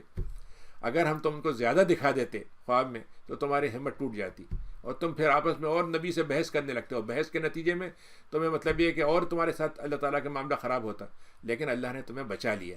اللہ تعالیٰ دلوں کا حال خوب جانتا ہے. وَيَجْرِيكُمْ اِذَا الْتَقَيْتُمْ. اور جب تمہیں دکھلایا تھا، جب اللہ نے، جب تم آمنے سامنے ہوئے تو فِي أَعْيُنِكُمْ قَلِيلًا. تمہاری آنکھوں میں ہمیں تھوڑے سے دکھایا کہ تھوڑے سے لوگ ہیں، اور ان کی آنکھوں میں ہم نے اچھا ان کو کیا دکھایا کہ صاحب یہ تو کچھ بھی نہیں ہے، ان کی کیا طاقت ہے، ارے یہ 300 لوگ ہیں، 1 منٹ میں دیکھ لیتے ہیں. اللہ تعالیٰ نے ایسا فیصلہ کرا دیا جو ہو کے رہا. اللہ تعالیٰ کی طرف ہی معاملات لوٹ کے جاتے ہیں. اب اللہ نے ایک اصول بتایا یہاں پر کہ جب بھی تمہاری کبھی دشمن سے ملاقات ہو تو کیا کرنا چاہیے تمہیں؟ جم کے رہو، جم کے ڈٹ کے مقابلہ کرو، اور اللہ کا ذکر کرتے رہو. اس وقت بھی ذکر کرنا ہے. جنگ کا جو حال ہے، جنگ میں وحشی نہیں بن جانا، خدا کے حکام بھول نہیں جانا،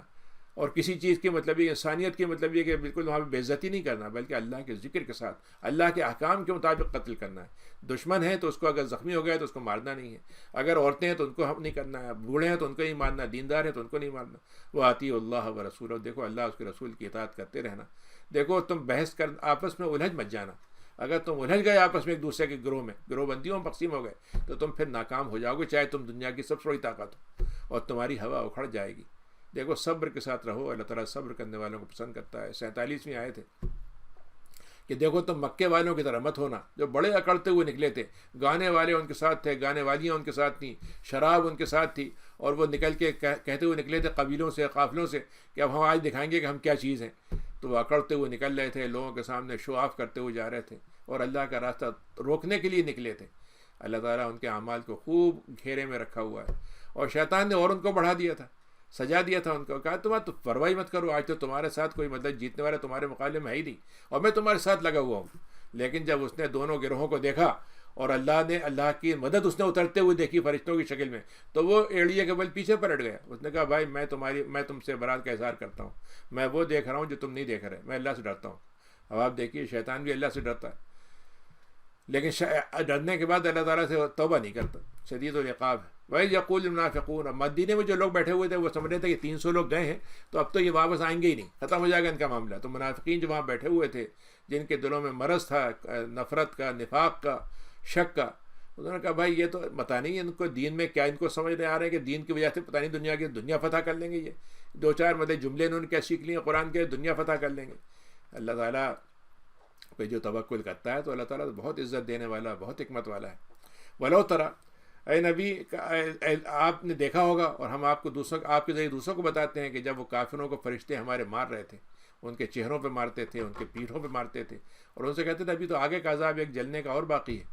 ذالک بما قدمت ایدیکم. یہ 51ویں آیت ہے کہ تم نے یہ کام جو کیا ہے یہ تمہارا آگے تک بھیجا ہوا ہے، تمہارا کام ہے، اور اس کے آگے بھی تمہیں اس کو بھگتنا ہے. اللہ تعالیٰ اپنے غلاموں پر ظلم نہیں کرتا. اور دیکھو وہی کام ان کے ساتھ ہوا جو آل فرعون کے ساتھ ہوا تھا، اور اس سے پہلے بھی ہوتا رہا ہے. انہوں نے اللہ کی آیتوں کا انکار کیا تھا تو ہم نے ان کے گناہوں کی وجہ سے ان کو پکڑ لیا. اللہ تعالیٰ کی قوت اور عذاب کی قوت میں کوئی مقابلہ کوئی نہیں کر سکتا اس کا. ذالک بان اللہ، اب یہاں پہ اللہ نے ایک بڑا فنڈامنٹل اصول بتایا ہے 53 آیت میں کہ اللہ تعالیٰ جب تبدیلیاں لاتا ہے کہ کوئی قوم ذلیل ہو اور عزت لینا چاہے، طاقتور بننا چاہے، تو اس کے کچھ اصول ہیں. اور اگر ایک قوم بڑھ چکی ہے، آگے جا چکی ہے اور وہ ذلیل ہونا چاہے، گرنا چاہے، تو اس کے بھی اصول ہیں. تو اللہ نے کہا کہ جب تم تبدیلی لانا چاہتے ہو، اللہ تعالیٰ کبھی کسی انسان کے اندر کے حالات کو نہیں بدلتا، قوم کے حالات کو نہیں بدلتا جب تک کہ وہ اپنے اندر تیاری نہ کر لیں بدلنے کی. یعنی اچھی حالات ہیں، جب برائی کی طرف وہ چل پڑیں گے تو پھر برائی ان کی طرف آ جائے گی. لیکن اگر وہ اچھے بنے رہیں گے تو ہم اپنی طرف سے ان کو برا نہیں بنائیں گے. ایسے ہی وہ برے بنے ہوئے ہیں تو ہم ان کو اس وقت تک اچھا نہیں بنائیں گے، طاقتور نہیں بنائیں گے جب تک وہ اس کے اسباب فراہم نہ کر لیں. جیسے فرعون کا معاملہ تھا کہ فرعون نے جب ساری خرابیاں ان کے اندر آ گئیں تو کیا ہوا، ساری طاقت اس کی ایک طرف اور 79 قسم کے لوگ جو ہیں اس کے مقابلے میں جیت گئے. ایسے اس سے پہلے بھی قومیں گزر چکی ہیں، انہوں نے ہماری نشانیوں کو، رب کی نشانیوں کو جھٹلایا تھا. ہم نے ان کے گناہوں سے کی وجہ سے ان کو وہ ہلاکت دی جیسے ہم نے فرعون کو ڈبو دیا. ان شر الدواب 55 آیت ہے کہ ہمارے جو اتنی مخلوقات ہیں ان میں سب سے بدترین مخلوق اللہ کے نزدیک وہ ہیں جو کافر بن کے رہیں، یعنی اللہ کو پہچانے ہی نہیں اور ایمان بھی نہیں لینا چاہیں. الذین عاہدت منہم 56 آیت ہے کہ اللہ نے کہا کہ جب آپ کسی قوم سے معاہدہ کریں اور اگر وہ عاہدت منہم ثم ینقضون، تو اس کے بعد وہ معاہدہ توڑ دیتے ہیں، تو آپ اس کے بعد پھر آپ ان سے فی کل مرۃ، جب بھی آپ ان سے معاہدہ کرتے ہیں توڑتے چلے جاتے ہیں، کوئی پرواہ نہیں کرتے. فإما تثقفنہم، تو پھر اگر آپ نے ان سے صلح وہ توڑ رہے ہیں تو پھر آپ کو جنگ کرنے کی ہماری طرف سے اجازت ہے. تثقفنہم فی الحال، آپ ان میں جنگ میں ان کے ساتھ ان کو پکڑ لیں. فشرد بہم، ان کو اپنے علاقوں سے کھدیڑ دیں، ان کو پیچھے سے ان کو کھدیڑتے ہوئے لے جائیں تاکہ ان کی سمجھ میں آ جائے. اور اگر آپ کو یہ کسی سے معاہدہ کیا اور آپ کو یہ خوف ہو کہ آگے چل کے ہو سکتا ہے یہ قوم خیانت کرے گی، تو آپ معاہدہ اعلان ختم کر دیں. آپ کہتے ہیں بھائی ہمارا تم سے معاہدہ ختم ہو گیا، لیکن یہ نہیں کریں کہ وہ اگر دھوکے بازی کر رہے ہیں تو آپ بھی دھوکے بازی سے ان پہ حملہ کر دیں. نہیں، اللہ تعالیٰ خیانت کرنے والوں کو پسند نہیں کرتا. 59 آیت ہے وَلَا تَحْسَبَنَّ الَّذِينَ، اور یہ جو کافر ہیں انہوں نے یہ کیسے سمجھ لیا کہ اللہ تعالیٰ کو ہرا دیں گے، وہ اللہ تعالیٰ کو پیچھے چھوڑ دیں گے. اللہ تعالیٰ کو کوئی بے بس نہیں کر سکتا. وَأَعِدُّوا لَهُمْ، اور مسلمانوں کو پھر اللہ نے ایک اصول بتایا کہ دیکھو یہ جنگ جو ہے نا، یہ خالی ایسی نہیں کہ ایک دن جب موقع آیا تب تو اچانک ہمیں ایمرجنسی نیشن ہے کہ اچانک ایک حملہ ہوتا ہے تو ہم اچانک مستعد ہو جاتے ہیں، بعد بھول جاتے ہیں سب. اللہ تعالیٰ کہتا ہے تمہارے پاس ایک ایسی اسٹینڈنگ آرمی رہنا چاہیے، تمہاری ایک طاقت رہنی چاہیے تمہارے پاس. کیوں؟ یہ قوت جو طاقت ہوتی ہے اس کے ذریعے سے، طاقت گھوڑے کی ہو سکتی ہے آج کے زمانے میں، آپ اسے کہہ لیجیے ہارس پاور ہوگی، تاکہ تمہارے دشمن تم سے ڈرتے رہیں اور اللہ کے دشمنوں کو بھی تم ڈراتے رہو. اور ایسے لوگ بھی تم سے ڈرتے رہیں جو ابھی تمہارے سامنے نہیں ہے، آگے چل کے تمہارے خلاف آئیں گے. تم کو نہیں معلوم، اللہ تعالیٰ ان کو جانتا ہے. اور تم اس کام کے لیے جو اللہ کے راہ میں خرچ کرو گے، اللہ تعالیٰ تمہیں اس کے بدلے میں واپسی میں پورا لوٹا دے گا، کوئی زیادتی نہیں کرے گا. وَإِن جَنَحُوا لِلسَّلْمِ، لیکن جنگ کا مطلب یہ نہیں تمہیں لازماً حملہ کرنا ہے. تو اگر کوئی آدمی قوم تم سے صلح کرنا چاہتی ہے تو آپ بالکل آرام سے صلح کر لیے، فَإِنَّ اللَّهَ. اور اگر آپ کو یہ خطرہ ہو کہ ہم نے صلح کر کے ایسا نہ ہو کہ یہ ہم کو دھوکہ دے رہے ہیں، آپ فکر مت کیجیے، اللہ پہ توکل کیجیے، اللہ تعالیٰ جاننے والا ہے. وَإِن يُرِيدُوا أَن يَخْدَعُوكَ، اور اگر وہ لوگ آپ کو دھوکہ ہی دینا چاہتے ہیں، صلح کر کے بھی، صلح تو کر لی لیکن اندر سازشیں کر رہے ہیں، تو آپ یاد رکھیے کہ اللہ تعالیٰ اس کام کے لیے کافی ہے، اور وہی ہے جو آپ کی اپنی مدد سے آپ کو نوازتا ہے، مومنین کو نوازتا ہے. اے نبی، ہم نے تو آپ کے ذریعے سے کیا کام کر دیا، ان کے دلوں کو جوڑ دیا. اے نبی، اگر آپ ساری دنیا کے پیسے خرچ کر ڈالتے تب بھی ان کے دلوں کو نہیں جوڑ سکتے تھے، لیکن اللہ ہے جس نے ان کے دلوں کو جوڑ دیا، آپس میں محبوب بنا دیا ایک دوسرے کا سب سے قریب ترین بنا دیا، قربانی دے کر مطلب خوش ہونے والا بنا دیا. یا ایھا النبی حسبک اللہ، تو اے نبی آپ کے لیے تو صرف اللہ ہی کافی ہے. اور اس کے بعد اگر آپ کے کوئی کام آنے والا ہے تو وہ صرف وہ مومنین جو آپ کے پیچھے چل رہے ہیں. یا ایھا النبی حرض المؤمنین، اے نبی آپ کا کام یہ ہے کہ مسلمانوں کو بتاتے رہیں کہ اہم لڑائی اگر ضرورت پڑ جائے تو اس کو ضرور کرنا چاہیے اور اس کے پیچھے نہیں ہٹنا چاہیے. یہ بات آپ ان کو سمجھاتے رہیں اور آپ ان کو بتا دیں کہ مسلمانوں کی طاقت ہم نے یہ رکھی ہے کہ 200 پہ غالب آ جائیں گے، اور اگر 100 مسلمان ہیں تو 1000 پہ غالب آ جائیں گے، کیونکہ کافروں کے اندر کوئی سمجھ نہیں ہے، دین کی کوئی سمجھ نہیں ہے. پھر اللہ نے کہا یہ تو اللہ تعالیٰ کے یہاں یہ طے ہے درجہ مسلمانوں کا، لیکن فرض کے طور پر، یعنی جتنی طاقت جو لازماً تمہیں مقابلہ کرنا ہے وہ کیا ہے، 1 اور 2 کا معاملہ، کہ اگر تمہارے پاس 1 صبر کرنے والے لوگ ہیں تو 200 پہ تم غالب آ جاؤ گے، اور اگر 1000 2000 پہ غالب آ جاؤ گے. اللہ تعالیٰ صبر کرنے والوں کے ساتھ ہوتا ہے. ما کان لنبی، اللہ کے نبی کا یہ کام ہی نہیں ہے کہ وہ قیدیوں سے فدیہ لے کے ان کو چھوڑ دیں. مطلب نبی کریم نے پوچھا، جو قیدی آئے تھے 70 قیدی تقریباً آئے تھے، 70 کے قریب تھے یا اس کے آس پاس،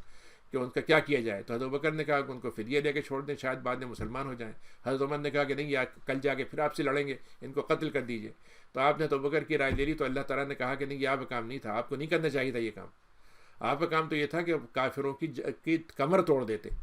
آپ چاہتے ہیں دنیا کی آپ تھوڑی سی چمک دمک کی چیزیں لے لیں، اللہ تعالیٰ تو آپ کو آخرت دینا چاہتا ہے. اللہ تعالیٰ عزیز اور حکیم ہے. 68ویں آیت ہے. لیکن ہم نے چونکہ آپ کے ذمے یہ بات فرض پہلے نہیں کی تھی، ہماری خواہش تھی کہ آپ ایسا کریں، لیکن ہم نے لکھ کے نہیں دیا تھا آپ کو پہلے، آپ نے یہ لے لیا ہے، تو اب ہم آپ کو معاف کرتے ہیں اس بات پر. پھر ما اخذتم، اور آپ نے جو پیسے لے لیے ہم اس پہ بھی کچھ نہیں کہہ رہے ہیں آپ سے. تو ٹھیک ہے، جو آپ کو مال غنیمت ان سے فدیہ ملا ہے وہ حلال کر رہے ہیں ہم آپ کے لیے 69 میں. لیکن ڈرتے رہیے اللہ تعالیٰ سے، اللہ تعالیٰ غفور رحیم ہے. یا ایھا النبی. پھر اس کے بعد عباس جو تھے نبی کریم کے چچا، وہ ان سے بہت سے پیسے لیے آپ نے. تو ان کو بڑی شکایت ہوئی کہ میں چچا ہونے کے بعد کوئی فائدہ نہیں ہو. تم نے نہیں، آپ بہت مالدار ہیں، آپ نے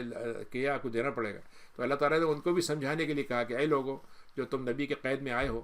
اس میں ظاہر ہے کہ عباس بھی شامل تھے. تو اگر تم قید میں آئے ہو، اگر تم یہ فدیہ دے کے چھوٹ جاتے ہو، اور اگر تعالیٰ تمہارے اندر خیر دیکھتا ہے، ایمان کی خیر، تو تمہیں اللہ تعالیٰ خیر سے بھی نواز دے گا، اور جو تمہیں فتنہ تم نے دیا اس کو بھی لوٹا دے گا تمہیں، یعنی اس سے زیادہ تمہیں دے دے گا. وہیں یرید خیر تک. لیکن اگر تم فدیہ دینے کے بعد پھر نبی کے ساتھ اور اللہ کے ساتھ مسلمانوں کے ساتھ خیانت کرو گے، تو ایک بات یاد رکھو کہ ابھی تم نے خیانت کی تھی، اور تم کو اللہ تعالیٰ نے کیسا تم کو کمزور کر کے ان کو تم پر قبضہ دے دیا، تو آگے بھی دلوا دے گا. ان الذین آمنوا، یہاں پر اللہ تعالیٰ نے بہت فنڈامنٹل اصول بتائے ایمانوں کے، مسلمانوں کی آپس کی ہمدردی کے، اسلامی طاقت کے، اسلامی حکومت کی ذمہ داری کے، کہ مسلمانوں کے لیے کیا کام کرنا چاہیے. مسلمان حکومت کو اس کا کام یہ ہونا چاہیے کہ ہر مومن کو وہ اپنے ہاں پناہ دے، اور اگر جو پناہ دینے نہیں دے رہا ہے تو ان پناہ مسلمانوں کی حفاظت کرے اور ان کے لیے ان کے دفاع کرنے کے لیے کھڑا ہو. تو پہلی آیت میں اللہ نے کہا کہ وہ لوگ جو ایمان لائے ہیں ان کا کام یہ ہے کہ وہ ہجرت کر جائیں، اور جو ہجرت کر کے آ گئے ہیں وہ جہاد کریں اپنے مال سے اللہ کی راہ میں. اور پھر جو لوگ ان کو اپنے گھروں میں پناہ دیتے ہیں، یہ دونوں مل کر ایک دوسرے کے ولی ہیں. اور وہ لوگ جو ایمان لائے ہیں لیکن ابھی انہوں نے اپنے اسلامی ملک کی طرف ہجرت نہیں کی، اپنے ہی علاقوں میں رہتے ہیں، تو تمہارے اوپر تو ان کی کوئی ذمہ داری نہیں ہے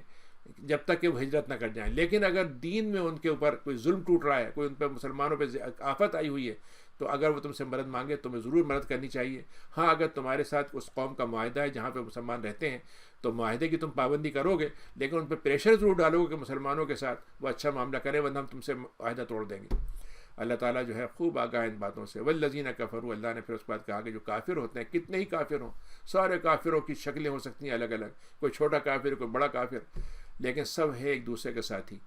دیکھو اگر تم یہ ہماری باتیں نہیں سنو گے اور ہماری باتوں کو نہیں مانو گے تو تم یہ یاد رکھو کہ تم اتنے فتنوں میں پڑ جاؤ گے اور اتنے فساد میں پڑ جاؤ گے کہ تمہارے لیے کچھ نہیں ہو. آج آپ دیکھ لیجیے کہ آج ہم نے جہاد چھوڑ دیا ہے، آج ہم نے اسلام کی حکمت چھوڑ دی ہے. آج نتیجہ ہے کہ ہم صرف سوچتے ہیں کہ بھائی 10 سال ذرا بھی گزار لیں، اچھے حالات ہو جائیں، ہماری روزی کا انتظام ہو جائے، ہماری پڑھائی ہو جائے، پھر بعد میں دیکھیں گے. وہ آج کا وہ دور کبھی آ کے ہی نہیں دیتا. تو فتنے ہی فتنے میں ہم پڑھتے چلے جا رہے ہیں، اور جتنی عزت تھی وہ بھی نہیں رہی، جتنی دولت تھی وہ بھی ختم ہو گئی. والذین آمنوا وہاجروا، اور وہ لوگ جو ایمان لائے ہیں اور انہوں نے ہجرت کی اور اللہ کی راہ میں جہاد کیا، اور جنہوں نے ان کو پناہ دی اور ان کے اپنے گھر میں مدد کر کے ان کو کیا، یہ حقیقی مسلمان ہیں. لہم مغفرۃ، ان کی مغفرت اور رزق کریم ہے. اور وہ لوگ جو ایمان لائے ہیں من بعد وہاجروا، اور تمہارے ساتھ انہوں نے جہاد کیا، وہ آپس میں ایک دوسرے کے ساتھی ہیں. لیکن میراث کے معاملے میں پہلے حکم آ گیا تھا کہ جو آپس میں مہاجر اور انصار تھے وہ ایک دوسرے کی وراثت پاتے تھے. لیکن اب اس آیت میں اللہ تعالیٰ نے کہا 75ویں آیت میں کہ یہ میراث جو ہے وہ تو ان کے جو خاندان والے ہیں، خونی رشتے والے ہیں، انہیں میں تقسیم ہوگی، لیکن ان کی ولایت ایک دوسرے کے لیے رہے گی. اللہ تعالیٰ ہر بات کے لیے ہر بات کا علم رکھتا ہے. اس کے بعد یہ سورہ توبہ ہے، یہ بھی مدنی صورت ہے، اور اس کے اندر بڑے احکام آئے ہیں، خاص طور سے جو فتح مکہ کے بعد جو واقعات ہوئے ہیں اس کی وجہ سے، کیونکہ اللہ تعالیٰ نے نبی کریم نے صلح حدیبیہ کی، پھر مخالفت کی تو فتح مکہ ہوئی. فتح مکہ کے بعد مکے کے لوگوں کو وارننگ دے دی گئی کہ یا تو مسلمان بن کے یہاں رہو گے، ورنہ تمہیں یہاں پہ مطلب یہ رہنے کا کوئی حق نہیں ہے، اور تو اگر تم یہاں رہو گے تو پھر تمہیں جان اپنی کھونا پڑے گی. تو اللہ تعالیٰ نے اس آیت کو، بہت ہی سخت آیت ہے، اسی لیے اس میں بسم اللہ نہیں لکھی جاتی، کیونکہ اس میں بڑی اللہ تعالیٰ کی فائنل وارننگ جسے کہتے ہیں وہ ہے کہ اللہ اس کے رسول کی طرف سے برات ہے ان لوگوں کے لیے. الی الذین عاہدتم، جن سے تم نے عہد کیا تھا مشرکین میں سے، فسیحوا فی الارض، اب تمہیں 4 مہینے کی مہلت ہے. اور یہ بات یاد رکھو، تم اللہ کو بے بس نہیں کر سکتے، اور اللہ تعالیٰ جو ہے مخزی الکافرین، کافروں کو رسوا کر کے رہے گا. آخرت میں تو سزا ہوگی لیکن دنیا میں بھی رسوا کرے گا. تو اے نبی آپ اعلان کر دیں، اللہ اس کے رسول کی طرف سے حج اکبر کے دن کا اعلان ہے کہ اللہ تعالیٰ مشرکین سے بری ہے اور اللہ کا رسول بھی، اور اگر تم توبہ کر لیتے ہو تو بہت اچھی بات ہے، لیکن اگر تم پھر جاتے ہو تو یاد رکھو کہ تم اللہ کو بے بس نہیں کر سکتے، اور تمہارے لیے پھر آخرت کا عذاب بھی بڑا دردناک موجود ہے۔ ہاں اگر آپ نے کسی قوم سے ان میں سے کچھ گروہ ہیں جیسے 6 مہینے کا معاہدہ ہے، مثلا 7 مہینے کا، 8 مہینے کا ہے، تو جتنے معاہدہ کسی سے آپ نے باقاعدہ ہوا ہے تو اس معاہدے تک آپ ان کو مہلت دے دیں۔ ہم نے 4 مہینے کا ہیں، لیکن ان کو جو 6 مہینے والے ہیں معاہدے والے ہیں، ان سے معاہدے تک آپ ان سے پابندی کر دیں، اور وہ کوئی غلطی نہیں کرتے، یعنی معاہدے کی خلاف ورزی نہیں کرتے، اور آپ کے خلاف کسی کے ساتھ کھڑے ہو کے آپ کے خلاف الائز نہیں بنتے ان کے، تو آپ ان سے مدت پوری کر دیں۔ اللہ تعالیٰ تو تقویٰ کرنے والوں کو پسند کرتا ہے، لیکن جب مہینہ حرام مہینے گزر جائیں اور یہ لوگ آپ پھر بھی ایمان نہ لائیں اور یہاں پہ ڈٹے رہیں، تو پھر آپ کو قتل کرنے کا حق ہے ان کو، جہاں آپ کو یہ ملے، اور ان کو پکڑ لیں، ان کو مطلب یہ کہ حصار میں لے لیں اور ان کو طرح طرح کی گھات لگا کے ان کو پکڑیں۔ لیکن اگر یہ توبہ کر لیتے ہیں، نماز قائم کرتے ہیں، زکوٰۃ دیتے ہیں، تو بالکل ان کو آپ آزاد چھوڑ دیجیے۔ اللہ تعالیٰ غفور رحیم، اور وہ یہی ہوا کہ سارے لوگ مسلمان ہو گئے، چند 3-4 لوگ جو تھے ان کو سزا ملی، لیکن باقی سب نے قبول کر لیا۔ اور پھر اس کے بعد یہ تک ہوا کہ آپ نے پوچھا کہ تمہارے ساتھ میں کیا سلوک کروں گا، آپ بہتر جانتے ہیں، تو ان کا جاؤ، میں نے جیسے یوسف علیہ السلام نے اپنے بھائیوں کے ساتھ کہا تھا کہ جاؤ تم آزاد ہو، میں تم کو بھی کہتا ہوں تم آزاد ہو۔ ایسے ہی مومنین کے بارے میں اللہ تعالیٰ نے ایک عجیب بات کہی کہ مشرکین اگر تمہارے پاس آنا چاہتے ہیں کہ تمہاری پناہ میں آ جائیں تو تم ان کو پناہ دے دو، یہاں تک کہ وہ ان کو اللہ کا کلام سننا ہے سن لیں، اور اس کے بعد ان کو پہنچا دو ان کی جگہ پر۔ یعنی وہ اللہ تعالیٰ کا دین ہم پہنچانا چاہتے ہیں تو ہم ہمارے علاقے میں وہ آئیں تو ہم کہیں بالکل آپ کی حفاظت سے ہم آپ کو موقع دیں گے، اور آپ آزاد ہیں، پسند کریں نہ کریں، لیکن سن لیں اور پھر اس پر آپ جا سکتے ہیں۔ کیف یکون للمشرکین، اللہ تعالیٰ کہتا ہے 7ویں آیت میں کہ مشرکوں کے ساتھ اللہ تعالیٰ کو کیا فکر ہوگی کہ ان کا کوئی عہد اللہ تعالیٰ پاسداری کرے، جبکہ وہ عہد کی پابندی نہیں کرتے، نہ اللہ سے نہ اس کے رسول سے، مگر چونکہ آپ نے کچھ مسجد حرام کے بعد کچھ لوگوں سے عہد کیا تھا تو ہم اس کی گنجائش دے رہے ہیں۔ فمستقاموا، تو جو ان میں سے ٹھیک ٹھاک رہیں آپ بھی ٹھیک ٹھاک رہیں ان کے ساتھ۔ اللہ تعالیٰ تو متقین کو پسند کرتا ہے۔ اللہ تعالیٰ کہتا ہے کہ جو آپ کے ساتھ بڑے اب اس وقت تو ہار چکے ہیں نا، تو ایسا تو معلوم ہو رہا ہے کہ ان سے زیادہ نرم اور ان سے زیادہ محبت کرنے والا اور ان سے زیادہ مطلب یہ کوئی وہ ہے نہیں۔ حالانکہ اگر ان کو ذرا سا غلبہ مل جائے، اللہ تعالیٰ نے کافروں کی فطرت بتائی ہے، آپ دیکھ لیجیے، آج ہم دیکھ رہے ہیں کافروں کی فطرت کیا ہے۔ اگر یہ تم پر غلبہ پا لیں تو تمہیں نہ تو تمہاری دوستی کا خیال رکھیں گے، نہ تمہاری کوئی عہد کا پیمانہ دیکھیں گے، اور یہ تمہیں دلوں سے تو راضی کرتے ہیں، لیکن دل ان کے جو ہے اندر سے کٹے پڑ رہے ہیں، کٹ جاتے ہیں کہ ہم نے یہ کیا کر دیا، ان کا کیسا ان کا ہمارے اوپر مطلب بس چل گیا، یہ فاسق ہیں۔ اور آج بھی دیکھ لیجیے آپ کہ کافروں کا معاملہ یہ ہے کہ جب تک وہ کمزور ہیں بہت جھکے ہوئے آپ کو ملیں گے، لیکن جہاں طاقت آتی ہے تو اچانک ان کو پھر اس کے بعد نہ مسلمانوں سے نہ رشتہ یاد آتا ہے، نہ قومیت یاد آتی ہے، نہ زبان یاد آتی ہے، سب غائب ہو جاتا ہے۔ اشتروا بآیات اللہ، انہوں نے اللہ کی آیتوں کو بیچ کے زمین خرید لی ہے، بہت تھوڑی سی، اور اللہ کے راستے میں رکاوٹیں کھڑی کرتے ہیں، بہت برا کام کرتے ہیں۔ 10ویں آیت ہے، اور یہ مومنین کے ساتھ ان کا معاملہ ایسا ہوتا ہے کہ نہ تو اس میں کوئی قرابت کا خیال رکھتے ہیں یہ، نہ کوئی ذمہ داری کا خیال رکھتے ہیں، یہی ہیں جو آگے بڑھ جاتے ہیں حد سے۔ فَإِن تَابُوا، لیکن اللہ تعالیٰ کا معاملہ عجیب ہے، یہ سب کے باوجود اگر سب کرنے کے بعد بھی وہ توبہ کر لیتے ہیں، نماز قائم کرتے ہیں، زکوٰۃ دیتے ہیں، تو آپ کے دین میں بھائی ہو جائیں گے۔ اور ہم تو یہ باتیں بتا رہے ہیں آپ کو۔ وَإِن نَكَثُوا أَيْمَانَهُمْ، لیکن اگر یہ اپنے عہد کو توڑ دیں اس کے بعد کہ انہوں نے عہد کیا تھا، اور آپ اپنے نبی کو قتل کرنے کی سازش کریں، دین کے اندر تانہ بازی کریں، تو پھر یہ کفر کے جو سردار ہیں ان سے ضرور جنگ کریں آپ، ان کی عہد و پیمان کی آپ فکر مت کریں، شاید کہ وہ رک جائیں۔ الا تقاتلون، اے لوگو، ہم تم سے جو بات کہہ رہے ہیں تم قتل کرو اور لڑائی کرو، تو تمہاری ہمت تو ہو نہیں رہی ہوگی، تو اے لوگو کیا تمہیں یہ خیال نہیں آتا کہ تمہیں ایسی قوم سے لڑنا چاہیے جس نے عہد توڑ دیے، اور جنہوں نے مکے سے رسول اللہ کو نکالنے کی سازش کی، اور انہوں نے یہ سب کام اس وقت کیا جب کہ تمہاری طرف سے کچھ بھی نہیں ہو رہا تھا، تم نے تو کچھ کیا ہی تھا ان کے ساتھ، کیا تم ان سے ڈرتے ہو؟ تو اللہ تعالیٰ کو اس سے زیادہ حق ہے کہ تم ڈرو اگر تم مومن ہو۔ قاتلوہم، اللہ تعالیٰ سے تم قتال کرو کہ اللہ تعالیٰ تمہارے ذریعے سے ان کو سزا دے گا، یعنی اللہ تعالیٰ سے قتال ہوگا، اللہ تعالیٰ چاہے گا تو خود ہلاک کر دیتا ہے، لیکن اللہ تعالیٰ کیا چاہ رہا ہے کہ ہمیں استعمال کر کے ہمیں موقع دے کہ ہمارے ذریعے سے حق بلند ہو اور کفر کی طاقت ٹوٹے، اور تمہارے ذریعے سے ان کو رسوا کرے گا اور تمہارے اوپر تمہاری مدد دے گا، اور تمہارے دل میں جو ان کے اوپر جو انہوں نے تمہارے ساتھ کیا ہے وہ تم اس کا جب بدلہ تمہیں ہو جائے گا، تمہارے دلوں میں ٹھنڈک آ جائے گی اور تمہارے اندر سے جو غصہ ہے وہ اتر جائے گا۔ اللہ تعالیٰ جس پہ چاہتا ہے توبہ بھی قبول کر لیتا ہے۔ اللہ تعالیٰ علیم اور حکیم ہے۔ 16ویں آیت ہے کہ اب حسب تمہارا کیا خیال ہے، ہم تمہیں ایسے ہی چھوڑ دیں گے بس ایمان لائے اور ہم کہیں جاؤ بتعارف کرو، ہم نے تمہیں نوکری پہ رکھ لیا، اب تم گھر آفس آؤ نہ آؤ، کام کرو نہ کرو، بس آزادی تنخواہ لے لینا؟ نہیں، ایمان لانے کے بعد تمہارے عہد بھی تو شروع ہوں گے نا، وفاداریاں بھی شروع ہوں گی، تو کیا تو اللہ تعالیٰ تمہیں دیکھے گا کہ کون ہے جو ہماری راہ میں جہاد کرتا ہے. ولم یتخذوا، اور کون ہے جو اللہ اس کے رسول کو چھوڑ کر دوسروں کو دوست نہیں بناتا ہے اور اللہ اور مومنین کے علاوہ کسی اور سے دوستی کو نبھانے کی فکر نہیں کرتا ہے. اللہ تعالیٰ خوب جانتا ہے. ما کان للمشرکین، اور مشرکین کو یہ حق کس نے دے دیا کہ وہ کہاں سے وہ حقدار بن گئے کہ مسجد کے آباد کرنے والے بن جائیں، مسجد کے معمار بن جائیں.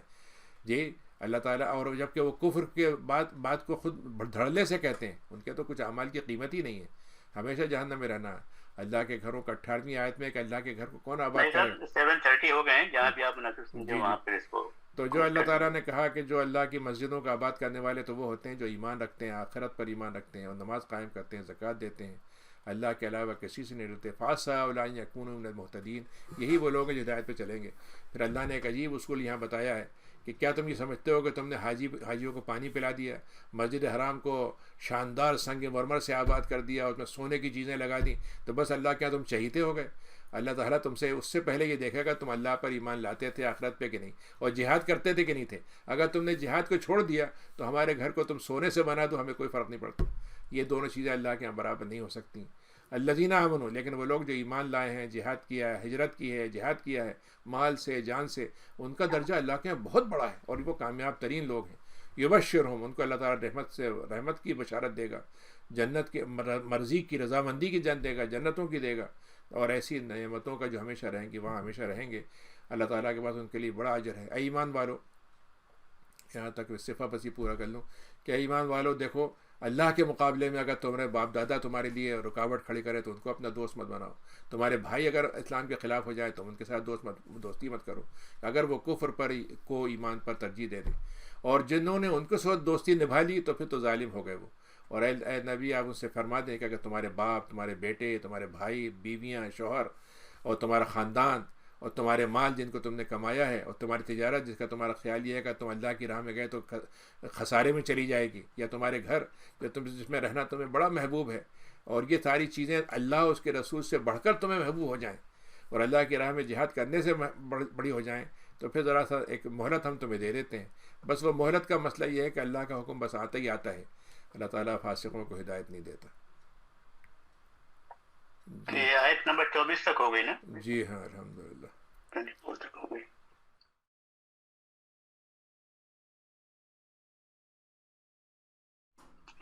شکریہ سب. ایک سوال ہے، یہ کو لے لیجیے تو اس کے بعد پھر انشاءاللہ اجازت چاہیں گے. یہ کہہ رہے ہیں کہ آیت نمبر 199 جو تھی اس کی سورہ اعراف کی، اس میں حضرت موسیٰ علیہ السلام، یہاں پہ تو رسول اللہ صلی اللہ علیہ وسلم کو اللہ تعالیٰ کہہ رہا ہے کہ آپ ان کے ساتھ عفو کیجیے، ان کے ساتھ درگزر کا معاملہ کیجیے. اور اللہ تعالیٰ نے قوم موسیٰ کے اوپر غضب کا ارادہ فرمایا تھا، تو موسیٰ علیہ السلام نے التجا کی کہ معافی اور درگزر کی جائے. اس میں کیا حکمت ہے؟ بالکل سے اپوزٹ بات ہو رہی ہے. مطلب یہ کہ دونوں کو ایک ہی بات اللہ تعالیٰ کہہ رہا ہے کہ آپ کا اصل رویہ جو ہے بطور نبی کے لوگوں کے ساتھ عفو و درگزر کا ہونا چاہیے. یعنی یہ اصل ہے، فنڈامنٹل اصول یہی ہے کہ نبی جو ہوتا ہے وہ رؤوف اور رحیم ہوتا ہے، رحمت کرنے والا ہوتا ہے نا، رؤوف ہوتا ہے. لیکن اللہ تعالیٰ یہ کہہ رہا ہے کہ آپ کی نرمی کا یہ مطلب نہیں ہے کہ وہ کچھ بھی کرتے رہیں پھر بھی آپ نرمی کرتے رہیں اور معاف کرتے رہیں. دونوں میں فرق بس یہی ہے. صاحب، یہ اگر آپ خود اس کو سوال کو پوچھنا چاہیں تو میں آپ کو، آپ ہینڈ ریز کیجیے پلیز، میں آپ کو انمیوٹ کر دیتا ہوں، یا پھر کل کے لیے اس کو وقت تنگ ہے ذرا. لوگ چاہتے ہیں کہ آخری وقت میں. اچھا ٹھیک ہے، ایک ہے نا. السلام علیکم. جی وعلیکم السلام. یہ سورہ انفال کی جو 53 نمبر کی آیت ہے، جی اس میں جو قوموں کی تبدیلی کی بات ہوئی ہے، اس میں کیا طریقہ کار کیا ہوتا ہے؟ اس میں کہا کہ آپ نے اوصاف جب تک نہ بدل لیں، اس سے کیا مراد ہے؟ جی ہاں، یہ اصل میں اگر آپ کیوں کہیں کہ اللہ تعالیٰ نے دو اصول بتائے ہیں، ایک انڈیویجول کے لیے، ایک پوری قوم کے لیے. تو کہنے کا مطلب یہ ہے اگر میں اپنے آپ کو نیک بنا لوں تو ایسا نہیں ہوگا پوری قوم خود بخود نیک ہو جائے گی، ہے نا. تو ایک نیکی جو ہے وہ تو میری ذمہ داری ہے جو مجھے اپنے لیے کرنی ہے. لیکن اللہ تعالیٰ یہ کہہ رہا ہے کہ اجتماعی تبدیلی اس وقت آتی ہے جب اجتماعی تبدیلی کے آثار جو ہیں پوری امت میں یا پوری قوم میں، گروہ میں نظر آنے لگیں. اب اس کو اگر آپ چاہیں تو 100% تک لے جائیں تو یہ بھی ہو سکتا ہے، لیکن اللہ تعالیٰ نے جو اصول ہم نے دنیا میں دیکھے ہیں وہ یہ ہیں کہ اللہ تعالیٰ ایک تعداد ایسی ہے جس کو مان لیتا ہے کہ یہ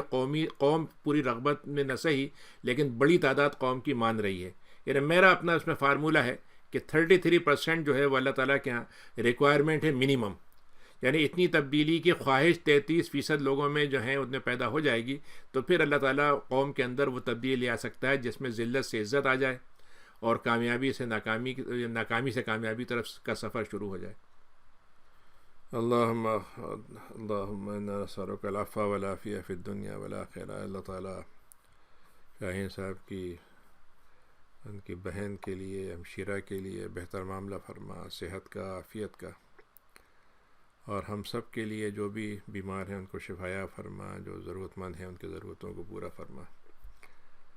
اور جو کچھ بھی لوگ بھی دنیا میں اس وقت اچھے کام کر رہے ہیں ان کی نیکیوں کو قبول فرما. اور اللہ تعالیٰ آپ ہی نے ہم سے کہا ہے کہ تم تبدیلی لانے کی کوشش کرو گے تو ہم تبدیلی لائیں گے. اللہ تعالیٰ ہم اپنی جتنی کوششیں کر رہے ہیں بڑی کم بے اثر و سامانی کی ہیں، بڑی کم ہیں، لیکن آپ ان تبدیلیوں کو اگر بڑھا دیں، ان کے اندر برکت ڈال دیں، ان کی تعداد بڑھا دیں تو پھر آپ کی طرف سے تبدیلی کے آثار بھی ہم دیکھ سکتے ہیں. تو وہ تبدیلی کے آثار ہمارے اندر بھی پیدا کر دے اور ہمارے ذریعے سے آپ کی تبدیلی کے جو آپ نے فیصلہ کیا ہے وہ بھی آسان کر دے. سبحان ربک رب العزۃ عما یصفون وسلام علی المرسلین والحمد للہ رب العالمین.